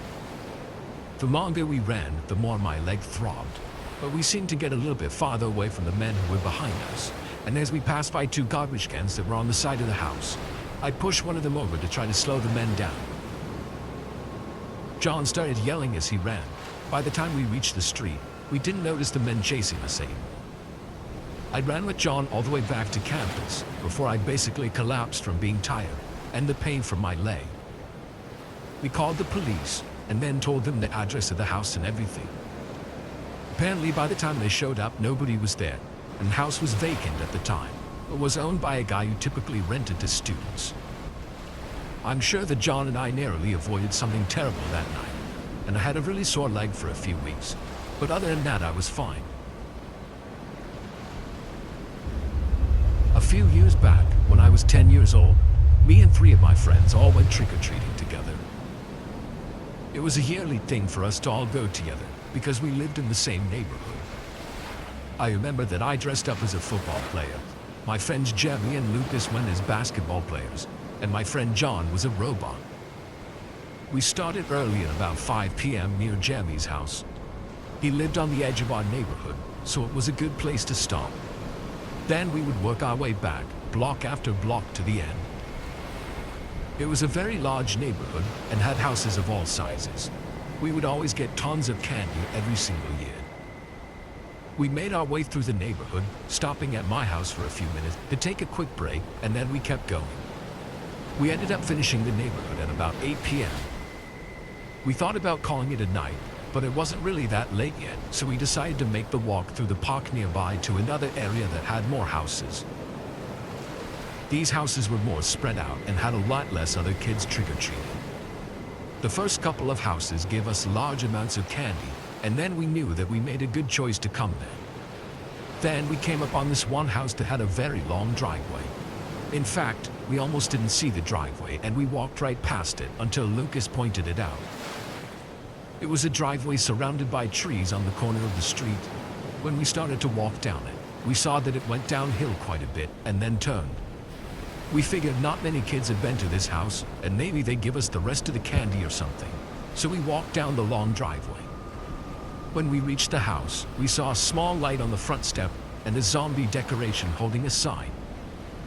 The sign said something like, To finish the prize, follow the zombies. And the fake zombie was pointing in the direction of another zombie that was next to the house in the yard. We walked to the second one, and it was pointing towards the garage, which was behind the house.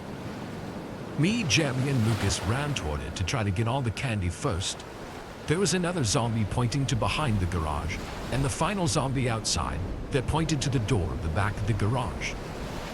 Looking back on it now, I see how sketchy it was, but we just really wanted the candy and didn't really care. The three of us opened the door to the garage and walked inside while we heard John walking behind us and laughing. When we got inside the garage, it was almost completely dark except for a small light coming from a desk chair with the zombie sitting in it holding a large bowl of candy. The three of us inside the garage had big smiles on our faces when we saw how much candy was in the bowl. We knew we could take almost all of it because of how late it was getting. We all walked to the candy, but as we did, we heard the garage door slam shut behind us. We turned expecting to see John, but he wasn't there, and about 1 second later, the lights went completely out and all we saw was darkness. We were a little freaked out, but laughed it off as a prank and started taking the candy. Just then, I felt someone grab my arm. I could tell it wasn't one of my friends because of how strong the grip was and how big the hand felt. I started getting pulled away, so I shouted, "Stop!"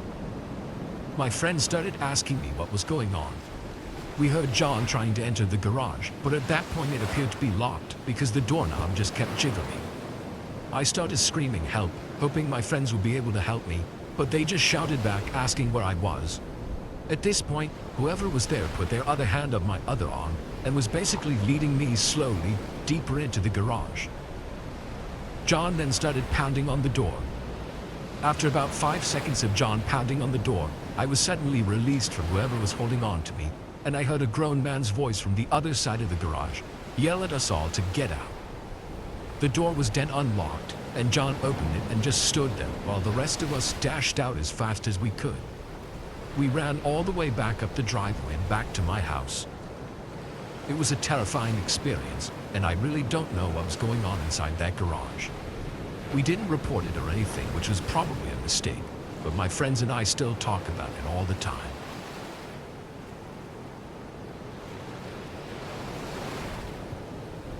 In 2013, my best friend Lindsay and I went trick-or-treating together.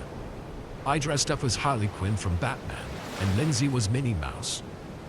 We hung out at my house for a while, and we took some photos together, then we left. We planned on going to Lindsay's house after to hang out, because my parents were going to a Halloween party at their friend's house. We went trick-or-treating around the neighborhood, which had a decent number of kids out. I remember seeing somebody dressed up in a full skeleton costume complete with a mask, walking down the street passing us. He went the other direction and waved at us. We waved back and kept going. About 20 minutes later at a house, I saw the same skeleton guy behind us walking up the driveway. I thought it was a little strange, but we kept going. We stayed out maybe another hour trick-or-treating, and the skeleton guy seemed to be behind us the entire time. We didn't think much of it still, until we decided to call it a night and head back to Lindsay's house to hang out. When we started walking back, the skeleton guy started walking back too. By this time, there wasn't many other trick-or-treaters out at all, so we were a little concerned of who this guy was. He seemed pretty big, and we thought he was maybe in high school or something. We walked all the way back to Lindsay's house, which took us half an hour, and the guy trailed us about 50 feet behind the entire way. The longer he followed us, the more creeped out we became, and I kept telling myself it was just a coincidence. At last, we finally reached Lindsay's house and went inside. Her parents were home, and we felt a lot safer. We stayed at the window to make sure he went out of sight. Then we told Lindsay's parents about it, but they assured us it was just a coincidence and he probably lived down the street. Me and Lindsay went up to her room then and forgot all about the man. We watched a scary movie and had some candy. Then it got pretty late. It was a Thursday night and a school night, so I decided to head back home. My house was only about a 5-minute walk away, so I left and began walking down the street. I was kind of spooked from the movie and it being Halloween night, and not long into the walk, I started hearing footsteps from the other side of the road. I looked behind me, but I didn't see anything. I kept walking until I started hearing the footsteps again, and they seemed to be getting closer. I turned around and saw the skeleton man about 40 feet away on the other side of the road. At this point, I was very close to my house, so I made a run for it and sprinted down the street, through a neighbor's backyard and into my own backyard. Then I unlocked the back door and went inside. The whole time I didn't look behind me, and I didn't want to know if I had been chased or not. When I got inside, I was disappointed to see that my parents still weren't home yet, so I was home alone. I went around to make sure that all the doors were locked to make me feel safer. As I was at the front of my house, I heard somebody at the back door of my house trying to open it. I just about had a heart attack, and I knew it was the skeleton man. I slowly walked to the corner and looked around it to the back door. As soon as I did, I made direct eye contact with the guy. I ran back around the corner. As soon as I did, I saw he was looking right at me. I ran back around the corner to the living room and grabbed the phone to call the police. The guy kept trying the doorknob the entire time. The lady on the line told me the police should arrive within 5 minutes. This made me feel a little better, but I was still terrified. I ran upstairs to my bedroom and locked the door. Then I called my parents. I told them what was going on, and they told me they were on their way home. I just sat in my room waiting for the police to arrive. I was starting to feel a little better until I heard movement downstairs from inside the house. My heart dropped. I knew it would only be a matter of time before he came upstairs. I ran to my closet and hid inside of it. Then I plugged my ears and closed my eyes. I waited for what felt like forever until I heard loud shouting coming from down the hall. I uncovered one ear to see who was shouting, and when I heard multiple voices, I knew it was the police. I slowly left my closet and went to my door and cracked it open. There was the man in the skeleton costume being held by police in my hallway, about 20 feet away. His mask was off his face now, and it revealed that he was at least 30 years old if I had to guess. They took him away and started asking me questions. My parents arrived back about 5 minutes later. It made for a really late night, and my parents let me stay home from school the next day. That was by far the scariest Halloween for me.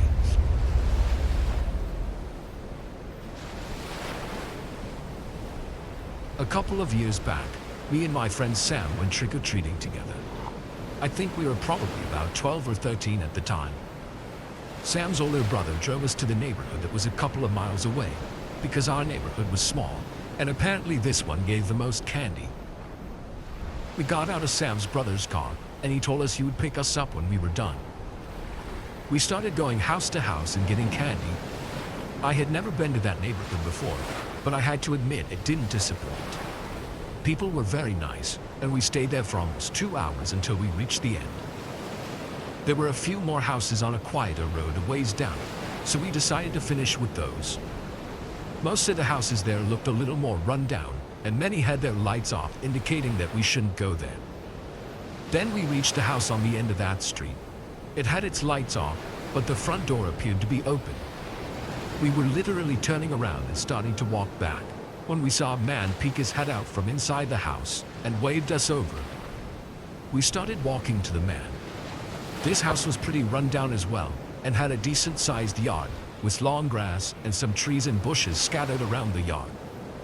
We walked up the driveway and down a sidewalk up to the front porch. Just as we were starting to walk up the steps to the house, I heard a bush that was about 10 feet away start to move.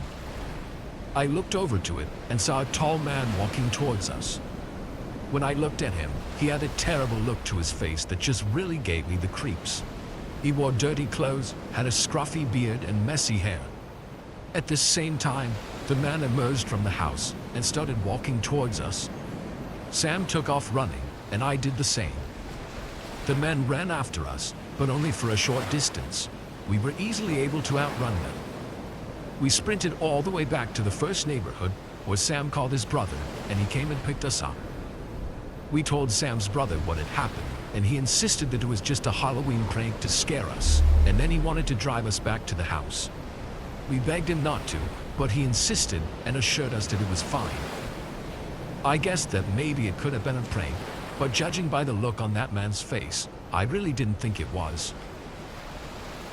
We directed Sam's brother back to the house, and he pulled up on the street across from it a few minutes later. He told us to wait there and he would go talk to the man. Then he walked up the driveway to the house. We watched from the car as Sam's brother knocked on the door. Then we saw Sam's brother slowly open the door and walk inside. Less than a minute later, we saw him sprint out of the house and back to the car. He got in and drove us right back, telling us that we were right. When we got back to Sam's house, his brother finally told us that when he got to the front door and knocked on it, he noticed it wasn't shut all the way.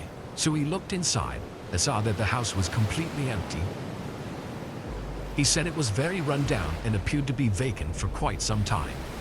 He had stepped inside to look around and then heard footsteps coming from around the corner, so he took off running. We never trick-or-treated there again.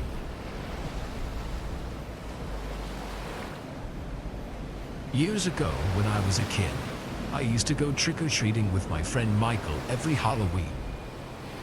Afterwards, we would hang out and eat our candy that we got while watching scary movies.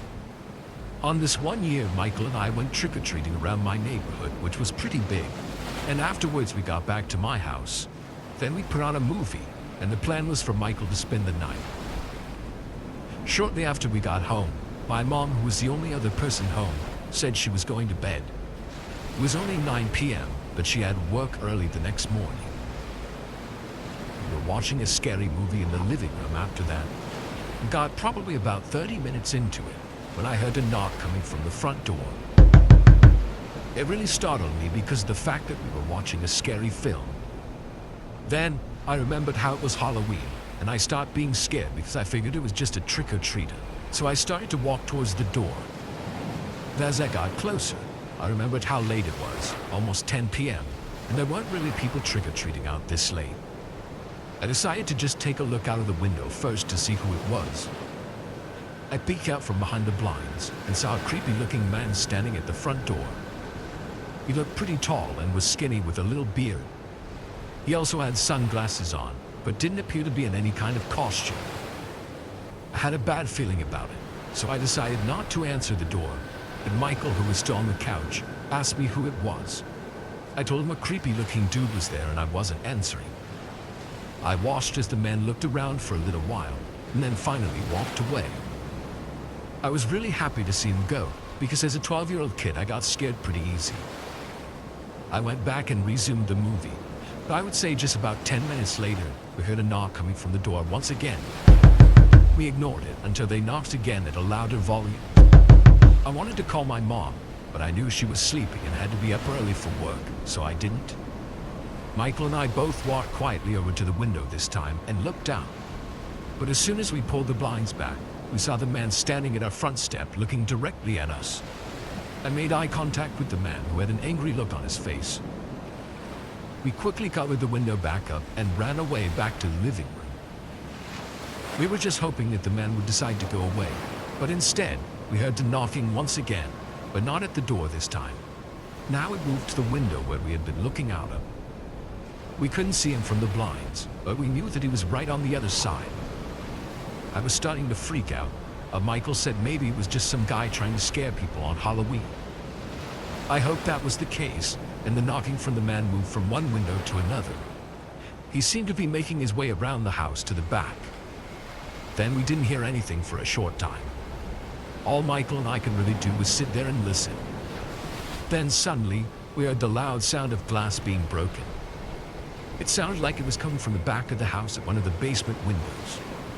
When we heard this, Michael and I both went running upstairs to my mom's room like 5-year-olds. When we got upstairs, we woke her up and told her someone had just broken into the house. My mom got out her phone and called the police, and also locked the door to her bedroom. Michael and I hid under her bed when we heard her talking on the phone to the police.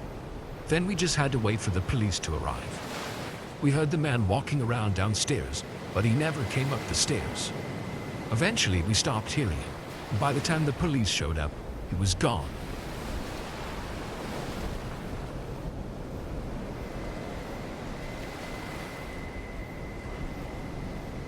I picked up my first job this year as a delivery driver for Pizza Hut. I'm 16, so this was only a part-time job that I did after school a couple days a week. I chose Pizza Hut though, because it's not that busy nowadays, and I didn't want to have a job I was stressing out all the time at. The first months passed with nothing of interest. It was a very boring and repetitive job that left most days as forgettable. But then I had one experience that I'll never forget. It was a Friday, and we got an order in just before closing. The address wasn't too far, but it went through a part of town that I almost never went to. This neighborhood was different from the rest, not having tons of houses or stores in it, which gave me no reason to ever go there. While driving through, I kept checking the GPS as it took me all the way through the neighborhood, turning down seemingly every road until it finally said I arrived. But something was off. On my left was a row of maybe 6 or 7 houses, and on the right was a path leading to a park. The waypoint on the GPS was showing up on the right side, so I double-checked by searching the address on Google, and it was the actual address of the park. I parked on the side of the road and picked up the pizza, getting out and walking up to the path. With a better look, I could see that it was just a walking path, not leading to any sort of playground or anything, which is where I expected to see a group of kids that had ordered a pizza. But instead, there was a guy sitting on a bench a little ways down, waving at me. I started walking over, still a bit unsure about it. As I got closer, he stood up and started sifting through his wallet for cash. The fact that he was alone on a walking path at night, and for some reason needed a pizza delivered here, was odd to say the least, so I was skeptical when I went up and greeted him. We began exchanging everything, but during the interaction, the guy started talking to himself, repeating the same phrases like, "I'm okay," and "everything's going to be okay," which made me feel like I kind of needed to ask him if he was okay. He stopped talking and looked up at me. In his eyes, I saw fear and helplessness. Something that I don't think I'd ever truly seen in someone's look before.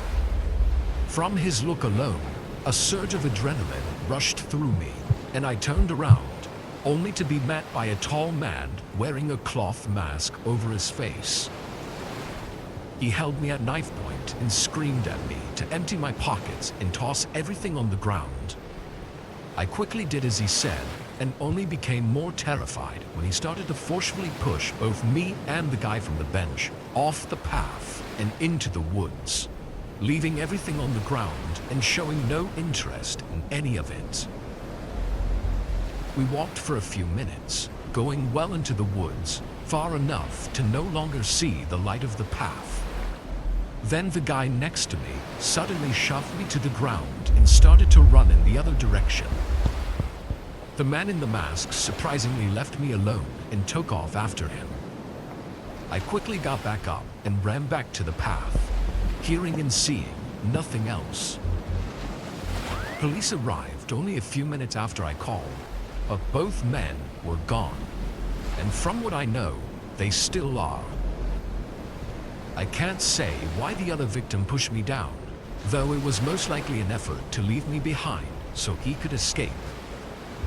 I don't blame him, but it was a low move and makes me feel slightly less sorry for him and whatever he had to endure afterward. What the abductor intended to do is unknown, but him showing no interest in my wallet or belongings makes me feel it was something extremely awful. Ironically though, it was the selfishness of the other victim that both put me in that awful situation and saved me from it.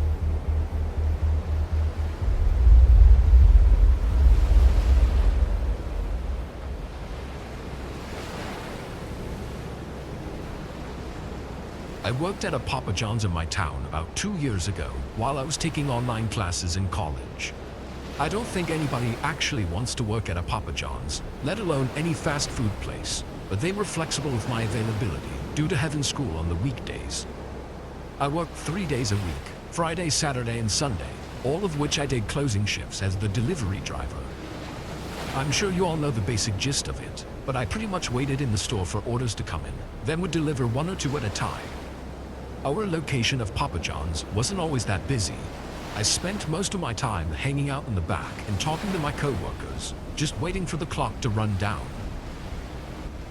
Just past 11, a call came in. My co-worker answered it and put in the order, then quickly got it in the oven, and not long after, I was taking it out to deliver. The address was a normal 10 minutes away, inside a neighborhood of mid-sized homes. I pulled up their driveway and quickly got the pizza, then walked up to the front door.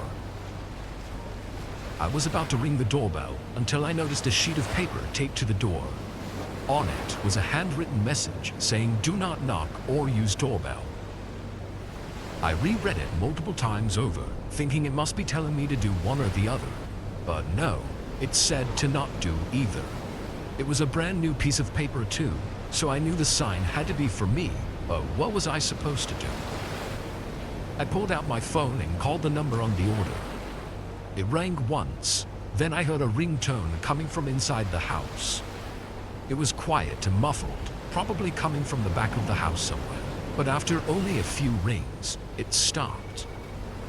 I looked down at my phone and the call had been denied. Strangely though, I didn't hear anyone or see any movement in the windows. I leaned in closer to the door to try to listen more intently. It was quiet, no sounds at all. Until suddenly, chaotic footsteps loudly sprinted down the stairs, shaking the entire house and running straight to the front door. I backed away and tried to act natural, but the sudden aggression of sound had me a bit startled. A few seconds passed without them opening the door, but I knew the person was right on the other side. Assuming he was looking at me through the peephole, I got a bit more unnerved. I don't know if it was everything going on, or just a gut instinct, but something told me that this was wrong.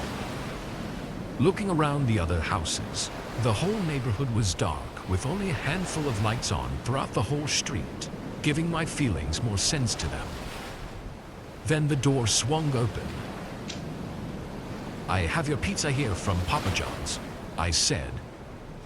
The man gave me an empty look, then took the box from my hands.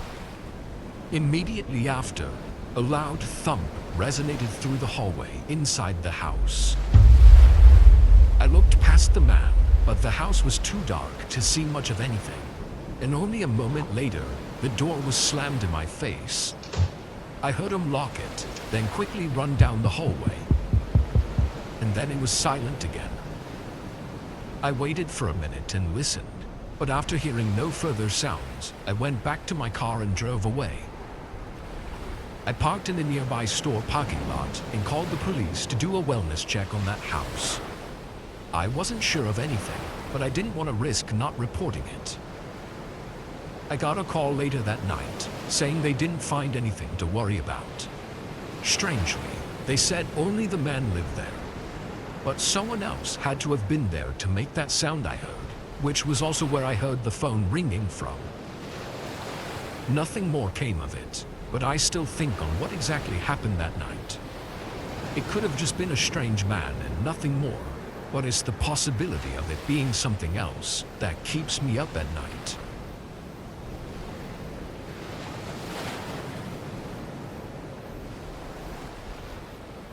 I was driving a long route to deliver the last pizza for the night. It was well into the early morning hours, sometime around 2 a.m. I live in a pretty small town, working for a local pizza shop that was one of the only places offering delivery, given that most of the town is spread far out. The road I was on was a not so often used side road that conveniently went from one side of the town to the other without any stoplights or intersections. It was mainly empty, going through the forest that surrounded our town. As I drove along, something with my car started to feel different. I checked my gas, but it was at half, and no other icons were showing up on my dashboard. I figured it was nothing and ignored it, but the further down the road I got, the more my car began to struggle. It was bumpy, shifting back and forth as I tried to maintain speed, until it just stopped accelerating. The car rolled forward, and I slowly turned it off to the side of the road, stopping it halfway in the grass. With some annoyance, I looked again at my dashboard as I tried to turn the car back on, but had no luck. I rubbed my eyes with frustration, then calmly got out and looked for any signs of damage on the outside of the car. I didn't see anything, but it was a really old car, and honestly I didn't even know what to look for. As I was out there, I looked down the road, not seeing anything but fog and trees. But when I looked back the way I came from, I saw a figure far out standing in the fog on the other side of the road. I got back in my car and called up one of my co-workers, who was also a friend of mine, and asked if he could do me a favor and pick me up. He agreed, though it wouldn't be for another 30 minutes. I thanked him, then called the customer to let them know my situation and apologized for the inconvenience. They were nice about it, so all I was left to do was sit back and wait. After a second, I remembered that figure that I'd seen, so I checked my mirrors, but saw nothing. I didn't see anybody on the side of the road or by the trees, although it was really dark and foggy. I sat back again and opened the box of pizza, grabbing a slice for myself while I waited. Over time, though, an eerie feeling continued to grow on me. Being out on this empty road with very limited vision just started to freak me out. I could only see a few feet into the forest before it was complete darkness, and the fog on the road seemed to only get more dense as time went on. I waited for 30 minutes, keeping my eyes open the whole time and checking the mirrors. But then I heard something. Footsteps, getting more noticeable as the sound came closer, coming from the darkness within the forest. I stared at the empty fog, seeing a man appear near one of the trees. He walked directly up to my car, knocking on the window and sending a friendly smile at me. Sorry, I can't roll the window down," I said through the glass, not really sure what else to say. The man said nothing, but then casually tried to open the door before walking around to the back. I looked in the mirror as he stood by the trunk, seeming like he was trying to hide for a second as he shifted around with something in his hands. And it was just then that headlights came through the fog from down the road. The man watched as the car slowed down and started to pull in behind me. Then he ran to the forest, losing my sight in the fog. My friend seemed to have noticed the man as well, because he was very cautious about approaching my car. We ended up leaving my car behind, and it was on the ride back with my friend that he told me the man was holding a gun before he ran into the forest. We called the police and had a tow truck pick up the car, which happened to have been broken into and looted. It turned out that the gas meter was stuck in the middle, and it was actually an empty tank. But concerning the man, there has been nothing on it. I don't know what he was trying to do. I mean, he obviously robbed the car. What would he have done to me if he had tried to while I was inside? And why was he out there on that empty road in the middle of the night anyway? All I can say is that if my friend hadn't shown up when he did, I'm pretty sure I would have never been seen again.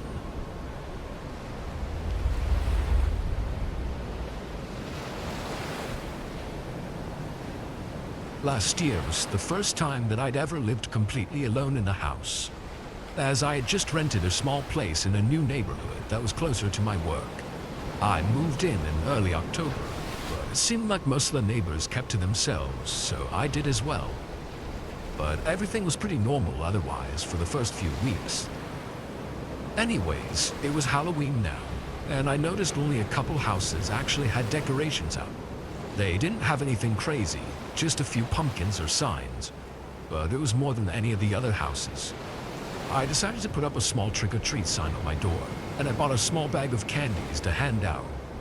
Where I used to live, I'd buy 3 or 4 big bags, but I didn't get the feeling that these people really celebrated Halloween here, so I figured 1 bag would be enough.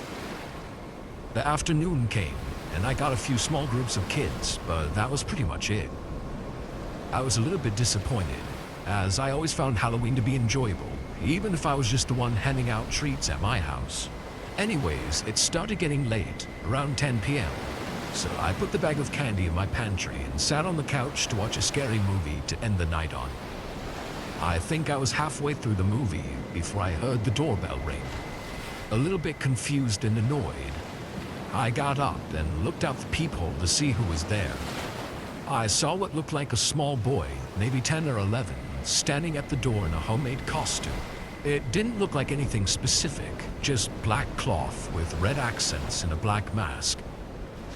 I opened the door and he said trick or treat. By now it was almost 11, so I was a little worried that he was alone walking door to door. I smiled and told him to wait a minute while I get him some of the candy that I'd put away. I went back to my pantry and grabbed a big handful and then brought them back to the door and dropped them in the boy's pillowcase. Then I looked around behind him to see if his parents were on the sidewalk or maybe a group of friends, but I didn't see anyone. He turned around and started walking away, but I stayed in the doorway for a few seconds just to make sure he was okay. But again, I didn't see anything or anyone, so I closed the door and went back to the couch. A couple more minutes went by before the doorbell rang again. This time, I went to the pantry first and got the bag of candy and then headed for the door. When I opened it, I was surprised to see the same kid standing there, but without a pillowcase or a bag this time. Concerned, I asked him if he was okay, to which he didn't reply. I looked around behind him again, but this time I noticed someone standing in my neighbor's driveway across the street, watching us. It looked like a full-grown man, but he was wearing a similar costume to the kids. "Is that your dad over there?" I asked nicely. The kid waited a second, and then said yes. Then I asked him why he came back to my house, to which the boy responded asking for more candy. I was even more confused by this, because he didn't have his pillowcase. But I held out my bag of candy for him to take out of, but the boy looked almost annoyed for some reason. Then reluctantly reaches in and grabs a single piece before running off. That whole interaction creeped me out a bit, so I made sure to lock my door, and then I went back and finished the movie. It was pretty late at this point, so I decided to get ready for bed. I got up from the couch and began walking over to the stairs, but out of the corner of my eye, I saw a light flash from outside one of my windows. I nervously went over and looked outside, and then realized that it was the motion sensor lights that were by my garage. Stayed in the window, looking around for a few minutes, as I was getting pretty creeped out now.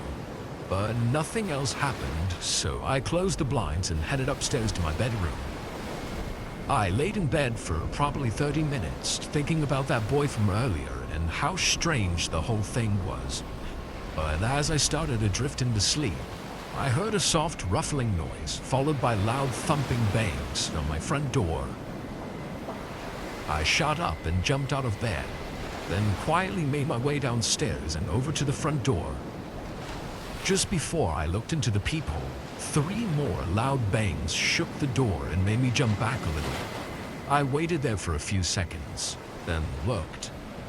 It was the man that I'd seen across the street from earlier that the kid had said was his dad. He was standing there just inches away from the door, still wearing that creepy black and red costume and a mask. I could tell something was in his hand, but he was too close to the door for me to see what it was. There was no way I was opening that door, as I had no idea what this guy could possibly want from me. I knew this was either some sick joke or something much worse. I ran back upstairs and grabbed my phone, then locked myself in the room and called 911. The man continued banging on the door for probably a whole minute before it went silent. I waited in fear, hoping he had left for good. Then I got up and looked out of my bedroom window, which had a small view of the sidewalk that led to the front door. But as I was looking, the sudden sound of glass shattering came from what sounded like the kitchen downstairs. I was completely terrified at this point, with no way to defend myself if they came upstairs. Thankfully, just moments later, I could hear police sirens down the road, followed by footsteps rushing outside from downstairs. I waited for the police to call for me at the front door before I made my way downstairs to let them in. They searched the house to make sure the man was gone and noticed a broken window in my kitchen where it was obvious the man had entered. I ended up staying at a hotel for the next few days just to be safe, but I guess the guy never came back. I run through the whole night in my head a lot, wondering if he was just using his kid as some weird way to gain entry into my house. I don't really know for sure, but nothing was stolen though, which makes me question what the man was really trying to do, breaking in my house. Anyways, it's been almost a year now, and Halloween is in just a couple of weeks, and I'm starting to get pretty paranoid that the man from last year might come back to finish what he started.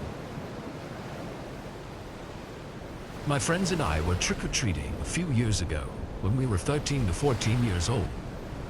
This was our second year going without any of our parents coming with us, so we were pretty excited to run around the neighborhood collecting candy and just having a good time. Something we do every year before Halloween was plan out our trick-or-treating route so that we could go to all the biggest houses in hopes to get full-size candy bars.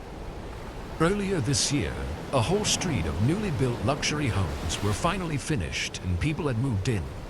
So we decided to start there and then make our way around to the other neighborhoods afterwards. This new street of houses wasn't too far from my place, so we all met at my house on Halloween evening. Then we headed out to begin trick-or-treating. We stopped at a few houses on the way just for some extra candy, and then turned down the sidewalk that led to the new streets. To our surprise, we didn't see any other kids walking around here. We figured we were the first ones, and we got really excited and ran over to the first house. A kind older man opened the door and gave us each a full-sized Hershey's chocolate bar. Once we were out of the driveway, we all got super excited as we were already off to a good start. But as we rang the next doorbell, nobody answered, and neither did the next house or the one after that. One thing about this street was that each house had a really big yard, so the walk between them would take almost 2 to 3 minutes. After about 10 houses not answering, we were starting to feel like we were wasting our Halloween here and not getting anything. We could see the next house though, and it was the biggest one on the street as far as we could see, so we agreed to try there first. This house had a really long driveway and led to an even larger circle driveway. As we were walking up, I saw a woman looking at us from the small window right next to the door. But as soon as I made eye contact with her, she quickly backed away. I figured she was just waiting for trick-or-treaters, and I was just glad to see that someone was home and hopefully had some candy for us. We got up onto the porch and I rang the doorbell. Almost immediately, a woman opens the door, and standing behind her was another older woman, the same one that I'd seen in the window. They both smile as we say trick-or-treat. Then she opens the door wider, revealing a huge round table set up inside of their large entrance room. On the table was pretty much every kind of candy you could find at a store. I couldn't believe someone would spend this much on Halloween candy, but with a house like this, I guess it made sense. She told us to come in and choose 2 of whichever candy we wanted. Without hesitating, we all ran in and over to the table to look at everything they had. All of us in that moment were so happy, getting to decide on pretty much whatever candy we wanted. But as I was trying to decide on what my second choice would be, I heard the door slam shut. All of us turned and looked at the woman standing right by the door, still smiling at us. She then asks us to stay here for just a minute as she'd forgotten to put out some dessert for us to have on our way out, and then she walked away quickly. I looked around, noticing the other woman wasn't there anymore either. I could tell all of us were panicking and scared. Only seconds later, footsteps started coming toward us from down the hall. I immediately ran for the door and opened it, letting all of us outside as we could hear the woman call out for us to wait. We all ran down the driveway and didn't stop until we got all the way back to my house. We sat on my driveway, terrified and confused as to what just happened. We thought about telling my parents, but we knew they'd yell at us for stupidly going into the house when we were told so many times before to not go into anyone's home, so we didn't say anything. After a little bit, we ended up continuing our trick-or-treating in my neighborhood. being a lot more cautious and trying to make sure we weren't the only kids walking around. It was definitely the weirdest thing that happened to me on Halloween, and my friends and I still talk every Halloween about what we think those women were trying to do and what would have happened if we stayed in their house for the dessert. When I was a kid, I lived with my parents in a small neighborhood. Halloween was never really a big thing as far as trick-or-treating and stuff, so we'd always do something else. One thing my dad and I always loved doing on Halloween was exploring creepy or abandoned places together. It's funny, I would never do this kind of thing alone or even with friends, but with him I felt safe and I was never scared of what we might find. At least up until this day. After driving around for a while, we found a worn-down barn. This thing had to be vacant for years. The siding was half gone and the roof was caved in. If it wasn't for the little slivers of paint here and there, you would have never known it was red. We maneuvered around broken glass and slabs of wood, finding left-behind tools and garbage. And then I saw it. A cute little scarecrow perched up on the side of the barn. I pointed to it, and my dad led the way. The closer we got, the worse it started to smell. Poor guy, I heard my dad say as I looked down. There was a big wild raccoon laying motionless not too far from the scarecrow's feet. "What do you think killed it?" I asked. He examined it for a bit as I looked back up towards the figure. But then I froze. It was staring right at me. I could have sworn it was looking straight off into the distance before, but now its eyes have shifted onto me, still smiling and sitting upright, but just the eyes had moved. "Dad?" He didn't respond. I looked over at him, and he pointed at the raccoon with a more disgusted look this time. Then I saw what he was looking at. All of its insides were missing. And usually there would be a big mess or something. But the strange part about this was that it was hardly noticeable unless you looked closely. I didn't want to, but I looked up at the scarecrow once more. My stomach sank as I realized it was still staring at me, but its eyebrows that were once raised were now furrowed, and its smile was gone. Then I started to notice the scattered bloodstains seeping through its raggedy clothes. I felt a sickness come over me, and I got really dizzy until my dad put his hand on my shoulder. "Probably just a coyote," he said, then started leading the way out. His words made me feel better, but I wasn't too sure if I believed it. As we walked away, I looked back at the scarecrow, and it was just how we found it, looking off into the distance and smiling with its eyebrows high. I never told my dad, as I wasn't quite sure if what I saw was real or not, and I didn't want him to worry that I was seeing things and not take me on adventures anymore. I still had no idea what I was seeing or if it was even real at all. But what creased me out the most was that my dad went back a few days later to sketch the barn with my brother. And when he came back, he showed me the pictures, but on them was no scarecrow.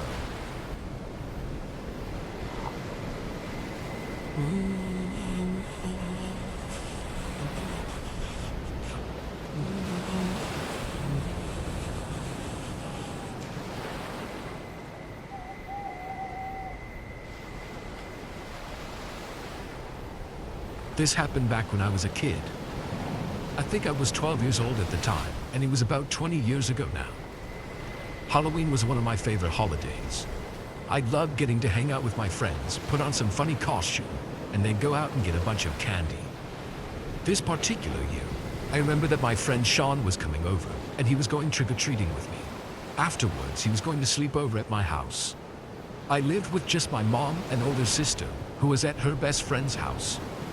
Sean and I left to go trick-or-treating at probably 5 p.m. I would describe the neighborhood that I lived in as pretty typical. There were quite a few other houses on my street, and we lived in a large residential area. My street itself was usually pretty quiet though, but we would still get lots of neighborhood kids trick-or-treating. Sean and I first went to all the houses on my street, and then we went to the next street over, We ended up spending hours trick-or-treating until our bags couldn't hold any more candy. I would say it was about 8 o'clock when we decided to head back to my house.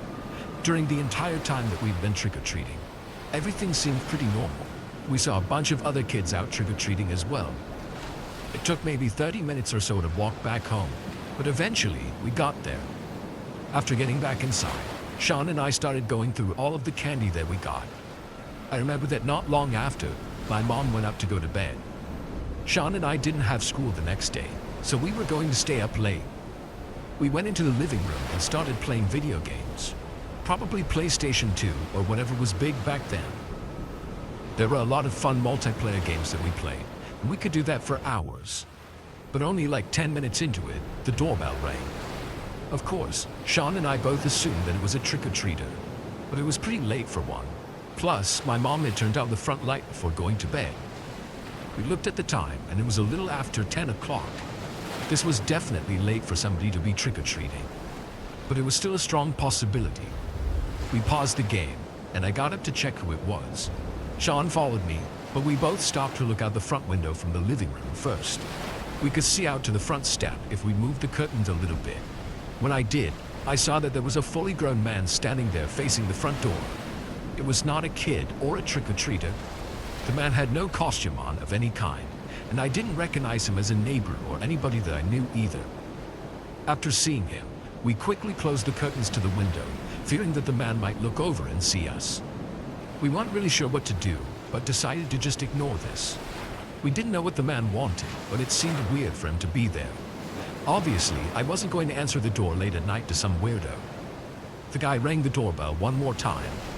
I was kind of hoping that my mom was still awake and would come downstairs, but she didn't. After the doorbell rang for the second time, things were quiet for a while after that. Sean and I assumed that the man must have left. I felt a little bit better, and we were about to go back to playing video games, but Sean had the idea to check out the window to make sure that the guy was now gone. I agreed and walked over to the window. I pulled back the curtain to look out, but when I did, I saw the man was right there on the other side of the window. He looked right at me as I saw him, and I quickly closed the curtains again. Sean and I both sprinted out of the room and upstairs to get away from there. We went into my bedroom and closed the door behind us. I was really scared, but I felt like we would be safe up there. We didn't know what the man was doing in our yard or right next to the window, but I was hoping that he would just go away. Sean and I were talking to each other about what we had just seen, when suddenly, we heard the sound of glass breaking coming from downstairs. When I heard this, I got 100 times more scared than I already was. Sean and I both ran out of my bedroom and down the hall to my mom's bedroom.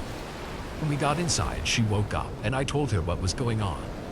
There was a phone in her bedroom and she started to call the police. I went over and locked the bedroom door. Then we all went into the closet of the bedroom and got inside of it. We didn't hear any noises, but the guy was downstairs somewhere. It felt like forever as we waited for the police to arrive. I was just hoping that we wouldn't hear the sound of somebody walking down the hallway or the sound of somebody at the door. None of us had any idea who this guy was or why he was here. After waiting for probably 10 or 15 minutes, the police finally got there.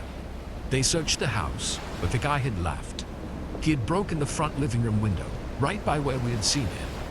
Several parts of the house downstairs had things messed up, and a couple of items were stolen. We were mostly just happy that the guy was gone though. I'm not sure why he broke into the house. I was pretty scared for the rest of the night and thought that the guy might come back, but luckily he didn't. That was definitely my scariest Halloween memory.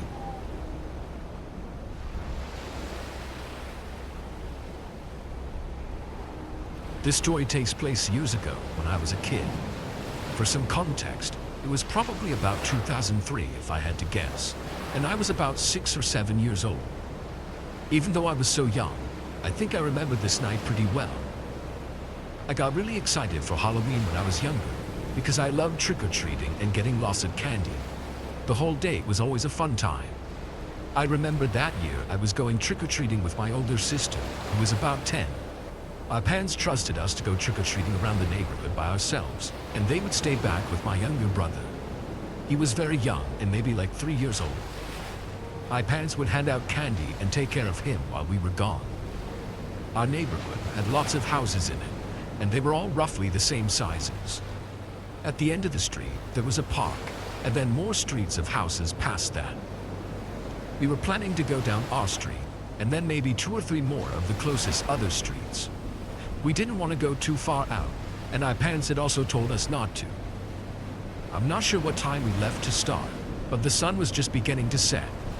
I was a race car driver for Halloween, and I don't remember what my sister was, but there were quite a few other kids out, and we saw some walking down the street as we were leaving.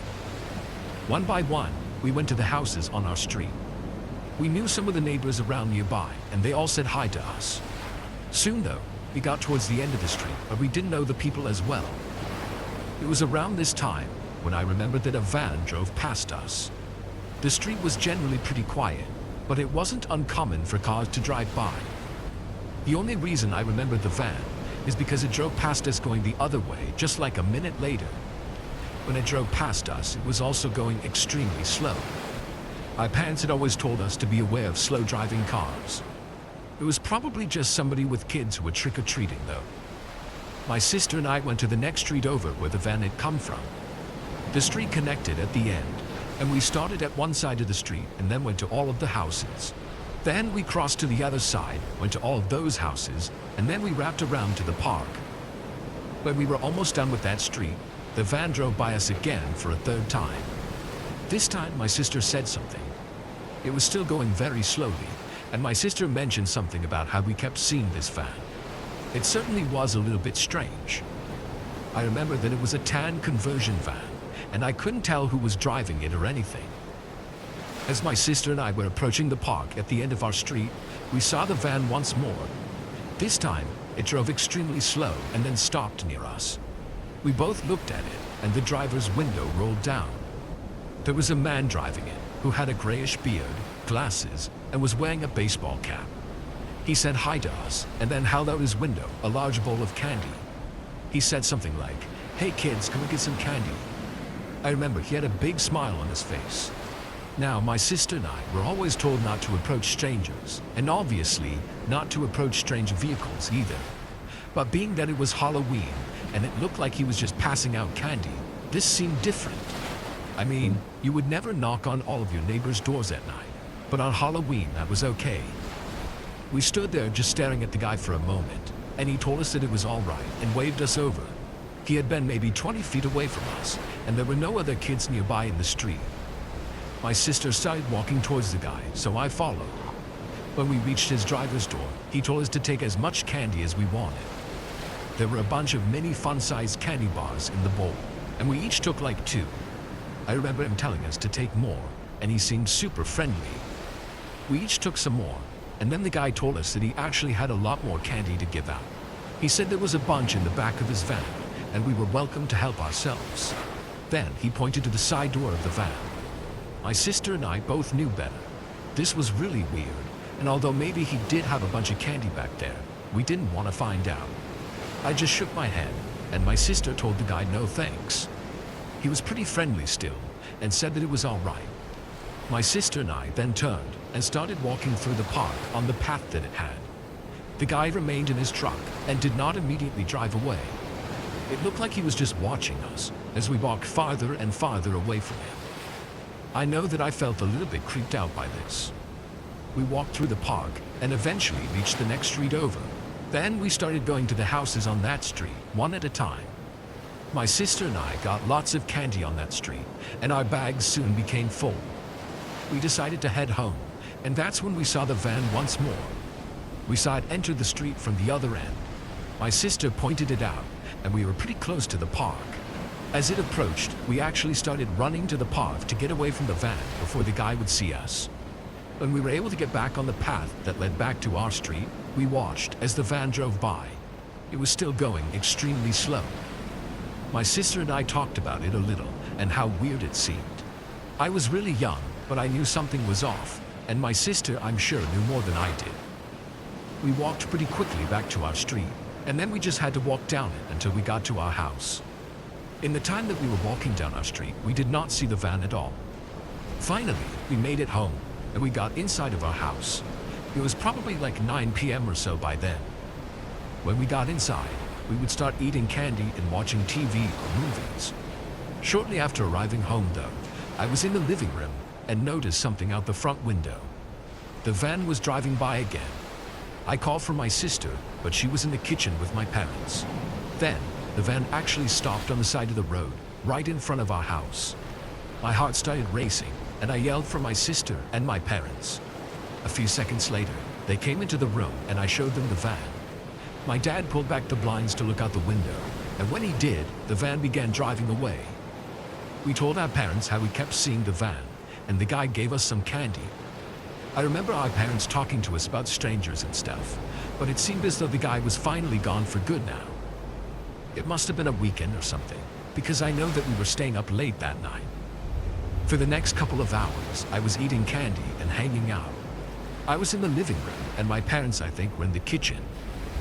I was watching TV when I heard the sound of a car driving down the street outside. I raised the blinds a little and looked outside to the street. The van was back. I watched it to see if it would drive past again. It was moving very slowly, like always. The van went a little bit past our house and then pulled over and stopped on the side of the street. This was really creepy. Then, the driver's door of the van opened and the man actually got out. When I saw this, I started yelling for my parents again. They came into the room, and the guy was now walking into the front yard. I said that the guy was back, and my dad walked over to the front door of our house. He opened it, but as he was opening the screen door to go outside, the guy turned around. He then started running back to his van, got inside, and then drove away. I couldn't believe that he had returned yet again. This time, my parents called the police. I remember they came out a short time later and talked to all of us. We reported the guy for being really suspicious. After that, we didn't see him for the rest of the night. I'm really glad that he didn't come back. I didn't realize it at the time, but looking back, my sister and I possibly came very close to being abducted. We were never going to go into his van, but the fact that he wanted us to was very suspicious. I'm hoping that the guy wasn't actually harmful. I don't know how else to explain his suspicious behavior.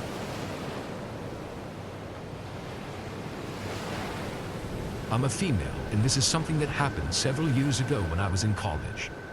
It takes place on Halloween night, and I was at a new university. I was a junior, but had recently transferred from a different college, and this was my first year there. Because of this, I lived in the dorms. I was able to make some friends at college pretty quickly at my new school, and by Halloween, we had plans to hang out. There was a few Halloween parties going on at some friends' houses and things like that. I dressed up as a cowgirl and walked with my friend to another friend's house. They were having a costume party.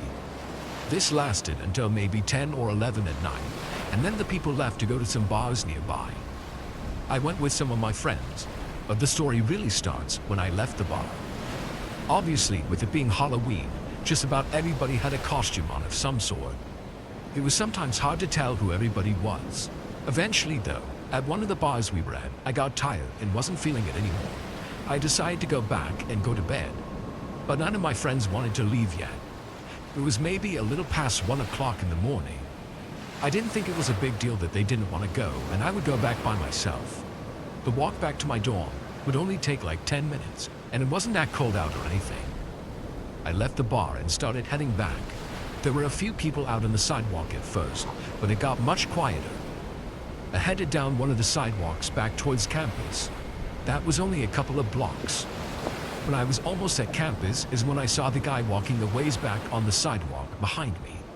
He was dressed up as the Joker from Batman, but he was wearing a rubber mask instead of painting his face. I had remembered seeing him at one point in the bars. I didn't know who he was, but I figured that it was maybe another student. The guy was maybe 100 feet behind me. As I walked home, he did the same route as me and remained behind me. I stopped paying attention to him though. When I was back at campus and approaching my dorm, I noticed him again. This was a little bit odd, but he possibly lived in my dorm building. I remember I kept seeing him a ways back, just walking closer to me.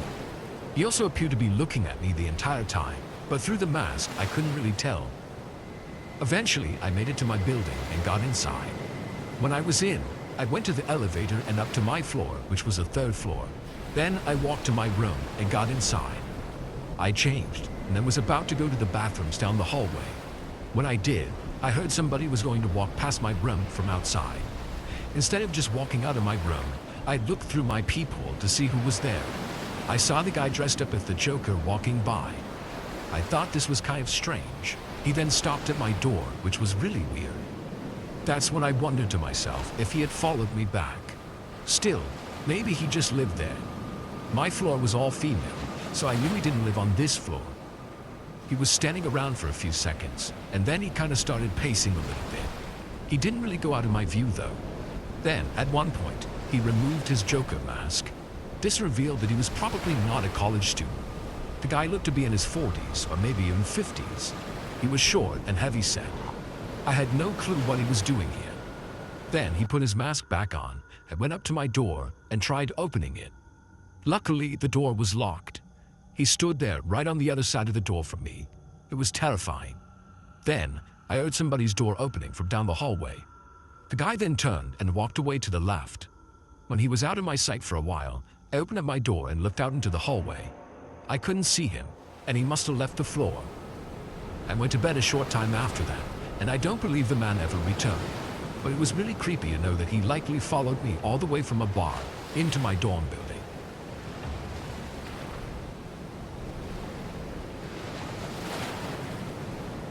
I'm a female and recently moved into a new apartment. It's not too far from where I previously lived, so I know the city well. I really like my place and live in a one-bedroom unit on the second floor of the building. When I first moved in, about 3 weeks ago now, I didn't have much furniture. Where I lived in the past, I had roommates who owned a lot of the bigger things, like couches, tables, and lamps. After getting into my apartment and bringing all of my things inside, I realized that I needed to go shopping for some furniture badly. Over the next few days, I looked at countless websites online. I knew what I wanted for most of the things and did get a couple online, but I found that there was a lot of good furniture at IKEA. The IKEA store was a little bit outside of the city and about 15 minutes from my apartment. So on Saturday morning, I got in my car and headed to IKEA for some basic furniture and decorations. I'd been there a couple of times before and knew what to expect. The place is massive and you could easily spend hours in there. I probably got there at like 10 a.m. and sure enough was there for about 2 hours. I looked at so many different things and ended up getting a decent amount of furniture and objects. The time that I was there, the store started out relatively quiet but picked up as the day went on. When I was just about done, things were pretty busy. I saw a lot of different people. When I finally left, loaded up my car and headed home. I was excited to get back and finally decorate my apartment. It took me a couple of trips to bring everything up, but once I was in, I started the job of building a few pieces of furniture. I furnished my apartment for most of the day, taking breaks here and there. That night though, as I was hanging some artwork on the wall, there was a knock on my apartment door. I had no idea who it would be. It was like 10 p.m., so kind of late. I walked over to the door and looked through the little peephole, but nobody was there. This was strange, because I hadn't really met any of my neighbors yet, and none of my friends were coming to visit me or anything. I opened up my door and stepped out into the hallway to look around. However, I didn't see anyone. After that, I just went back inside and continued on what I was doing. I finally finished for the night about 10 minutes later. Then I sat down on my couch and relaxed by watching something on TV. But it was then that my cell phone started to ring. It was on the couch next to me and I felt it vibrating. I picked it up to see that there was a call coming in from an unknown number. I had a terrible feeling instantly. I didn't bother to answer it because I had no clue who it was, although I somehow felt like it was connected to the random knocking at my front door. Whoever called me did not leave a voicemail. For the rest of that night, they didn't call back whoever it was. I went to bed maybe an hour later. But that very same night, I woke up sometime at about 3 a.m. or so. At first, after waking up, I just rolled over to my other side and closed my eyes to go back to sleep. I was not wide awake or anything, still pretty sleepy. But that's when I thought I heard the sound of somebody trying to enter my apartment. It was the doorknob turning, but it didn't open because of the door being locked. After hearing that, I was now wide awake. Wasn't sure what to do, but I didn't hear any noise for a few minutes. I decided to get up and go investigate. Without turning any lights on, I quietly walked over to my front door. When I looked through the peephole this time, there was nobody there again. I did not go out into the hallway to look though. I was too scared to do that this time. I just walked back into my bedroom and attempted to go back to sleep, but it took me a little while. Eventually though, I did. A couple of more strange occurrences like this happened over the course of the next several days. None of them were as eventful as the first night, but 2 days later, I got another phone call from an unknown number late at night.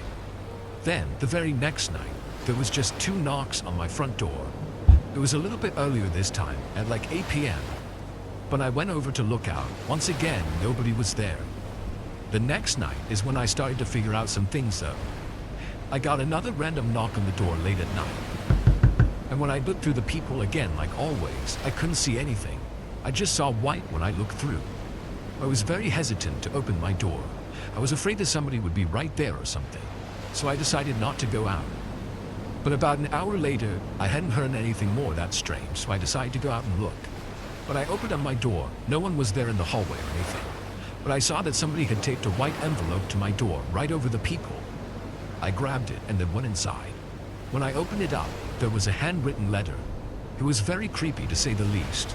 The letter seemed like it was from a sort of cryptic stalker. The person described how they had seen me the other day. They said they regretted not talking to me and asked if they had gotten my attention now. They also asked me why I hadn't answered their calls. I was beyond creeped out by this. But it doesn't end there. The next morning when I got up, I checked my phone. I had a text message from a new number. The texts were just a few pictures and videos.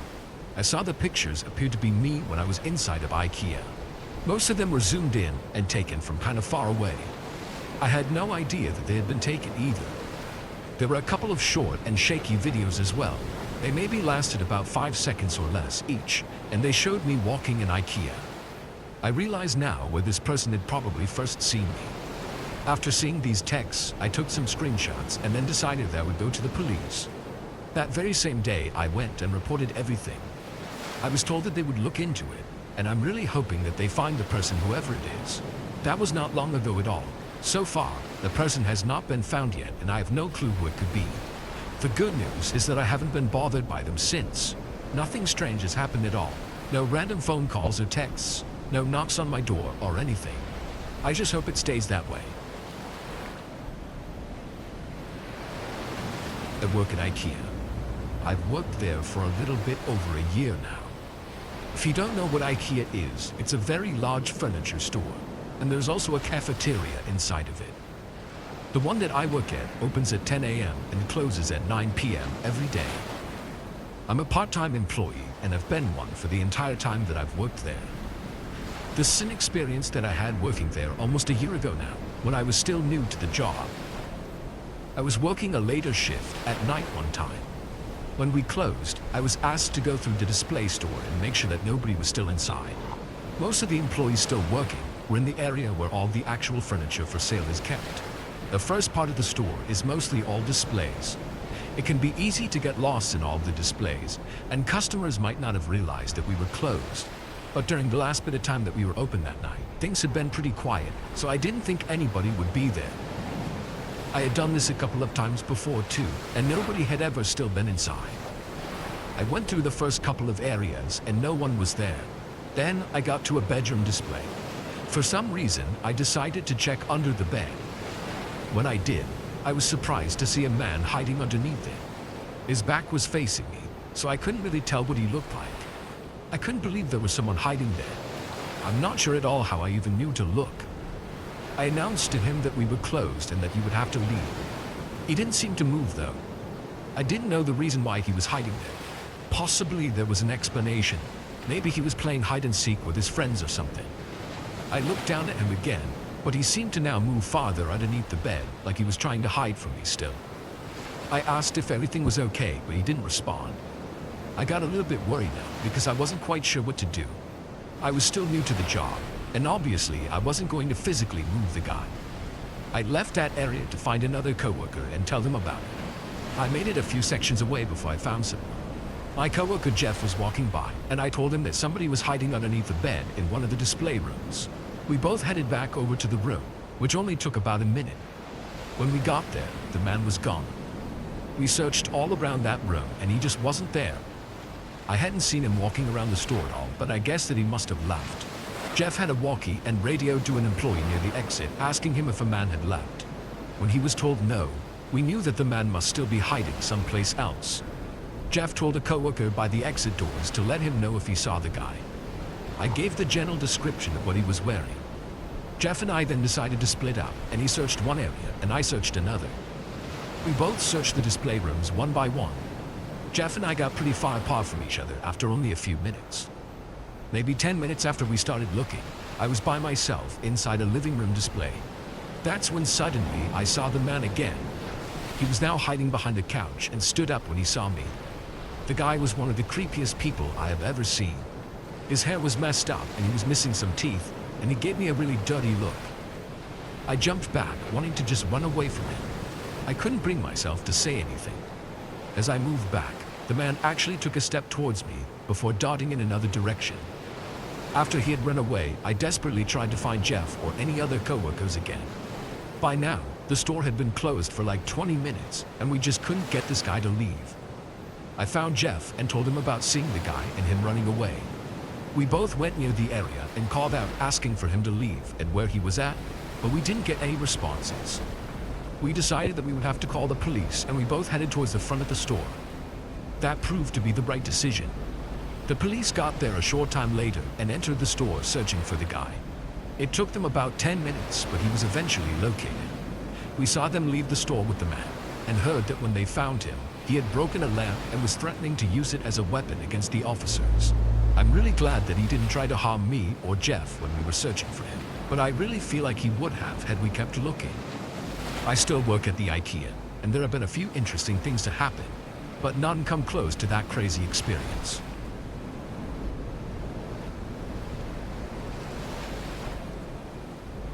I went to IKEA to do some furniture shopping a couple of months ago. Something really strange happened that day. I knew that I would be in IKEA for a while because the store is so big. Every time I go, it takes forever for me to find stuff. My friend was supposed to go with me, but canceled at the last minute. As disappointed as I was, I decided to just go by myself anyways. I still always enjoy going to IKEA. It has a kind of fun atmosphere in my opinion. When I went in there, it was kind of busy. I'm pretty sure it was a Friday if my memory is correct. There were people all over the store, which didn't make things go any faster for me. I didn't really need anything big, but several small items. After being inside for more than 20 minutes, this one woman started following me. At least, that's what it seemed. I noticed her next to me, only like 3 or 4 feet away, but I thought nothing of it. When I moved away to go somewhere else, she did too. When I stopped to look at something, she stopped a little ways behind me. I thought this was weird because I didn't know who she was. I could tell that she was looking at me, and I looked over to see if she had something to say to me. But when I looked at her, she quickly looked away. I decided to move again at that point, and she followed me once more.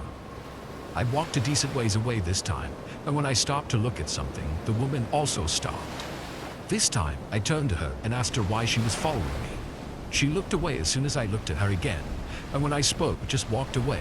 She didn't acknowledge anything that I said, and before I had even finished speaking, she had walked around the corner and was out of my sight. I sighed and shook my head. At least she had finally left me alone. After that, I went back to my normal shopping. Luckily for me, I didn't see her for the rest of the time that I was shopping, which was probably about an hour. When I had got to the end of all the displays, there was a cafeteria. I was pretty hungry and went inside to get a quick bite to eat. After sitting down at one of the many tables in the cafeteria, I saw the woman within about 5 minutes. She was sitting at the far other end and staring at me. She didn't have any food or anything with her. She wasn't with anybody either. I didn't know what her problem was. She was far away though, so I tried not to let it bother me. I wasn't going to get up and try to talk to her again either. I just went on my phone and enjoyed the great IKEA food. I did look up a while later and she was still there staring at me. This was just really weird and I didn't know why she was doing this. I did my best to not look at her and to forget about it. But only like 5 minutes later, I looked in her direction again.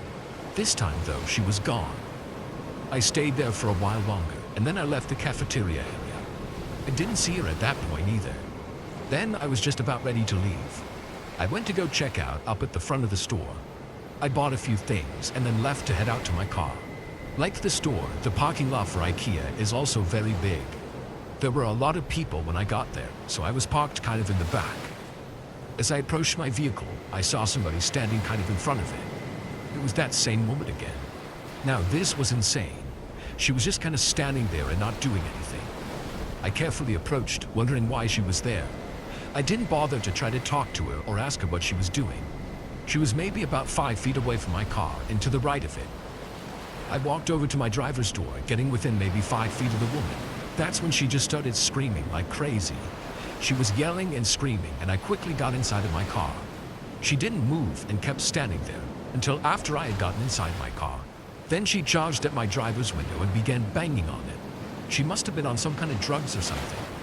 It was terrifying when she was pounding on the glass to my window, less than a foot away from my head. I started in my car and drove away from her. She was still standing there and yelling as I drove off. I was sure to call the police and let them know about what had happened. Looking back, I hope that the woman is all right and didn't hurt anybody either. I feel lucky that she didn't decide to attack me before I got in my car.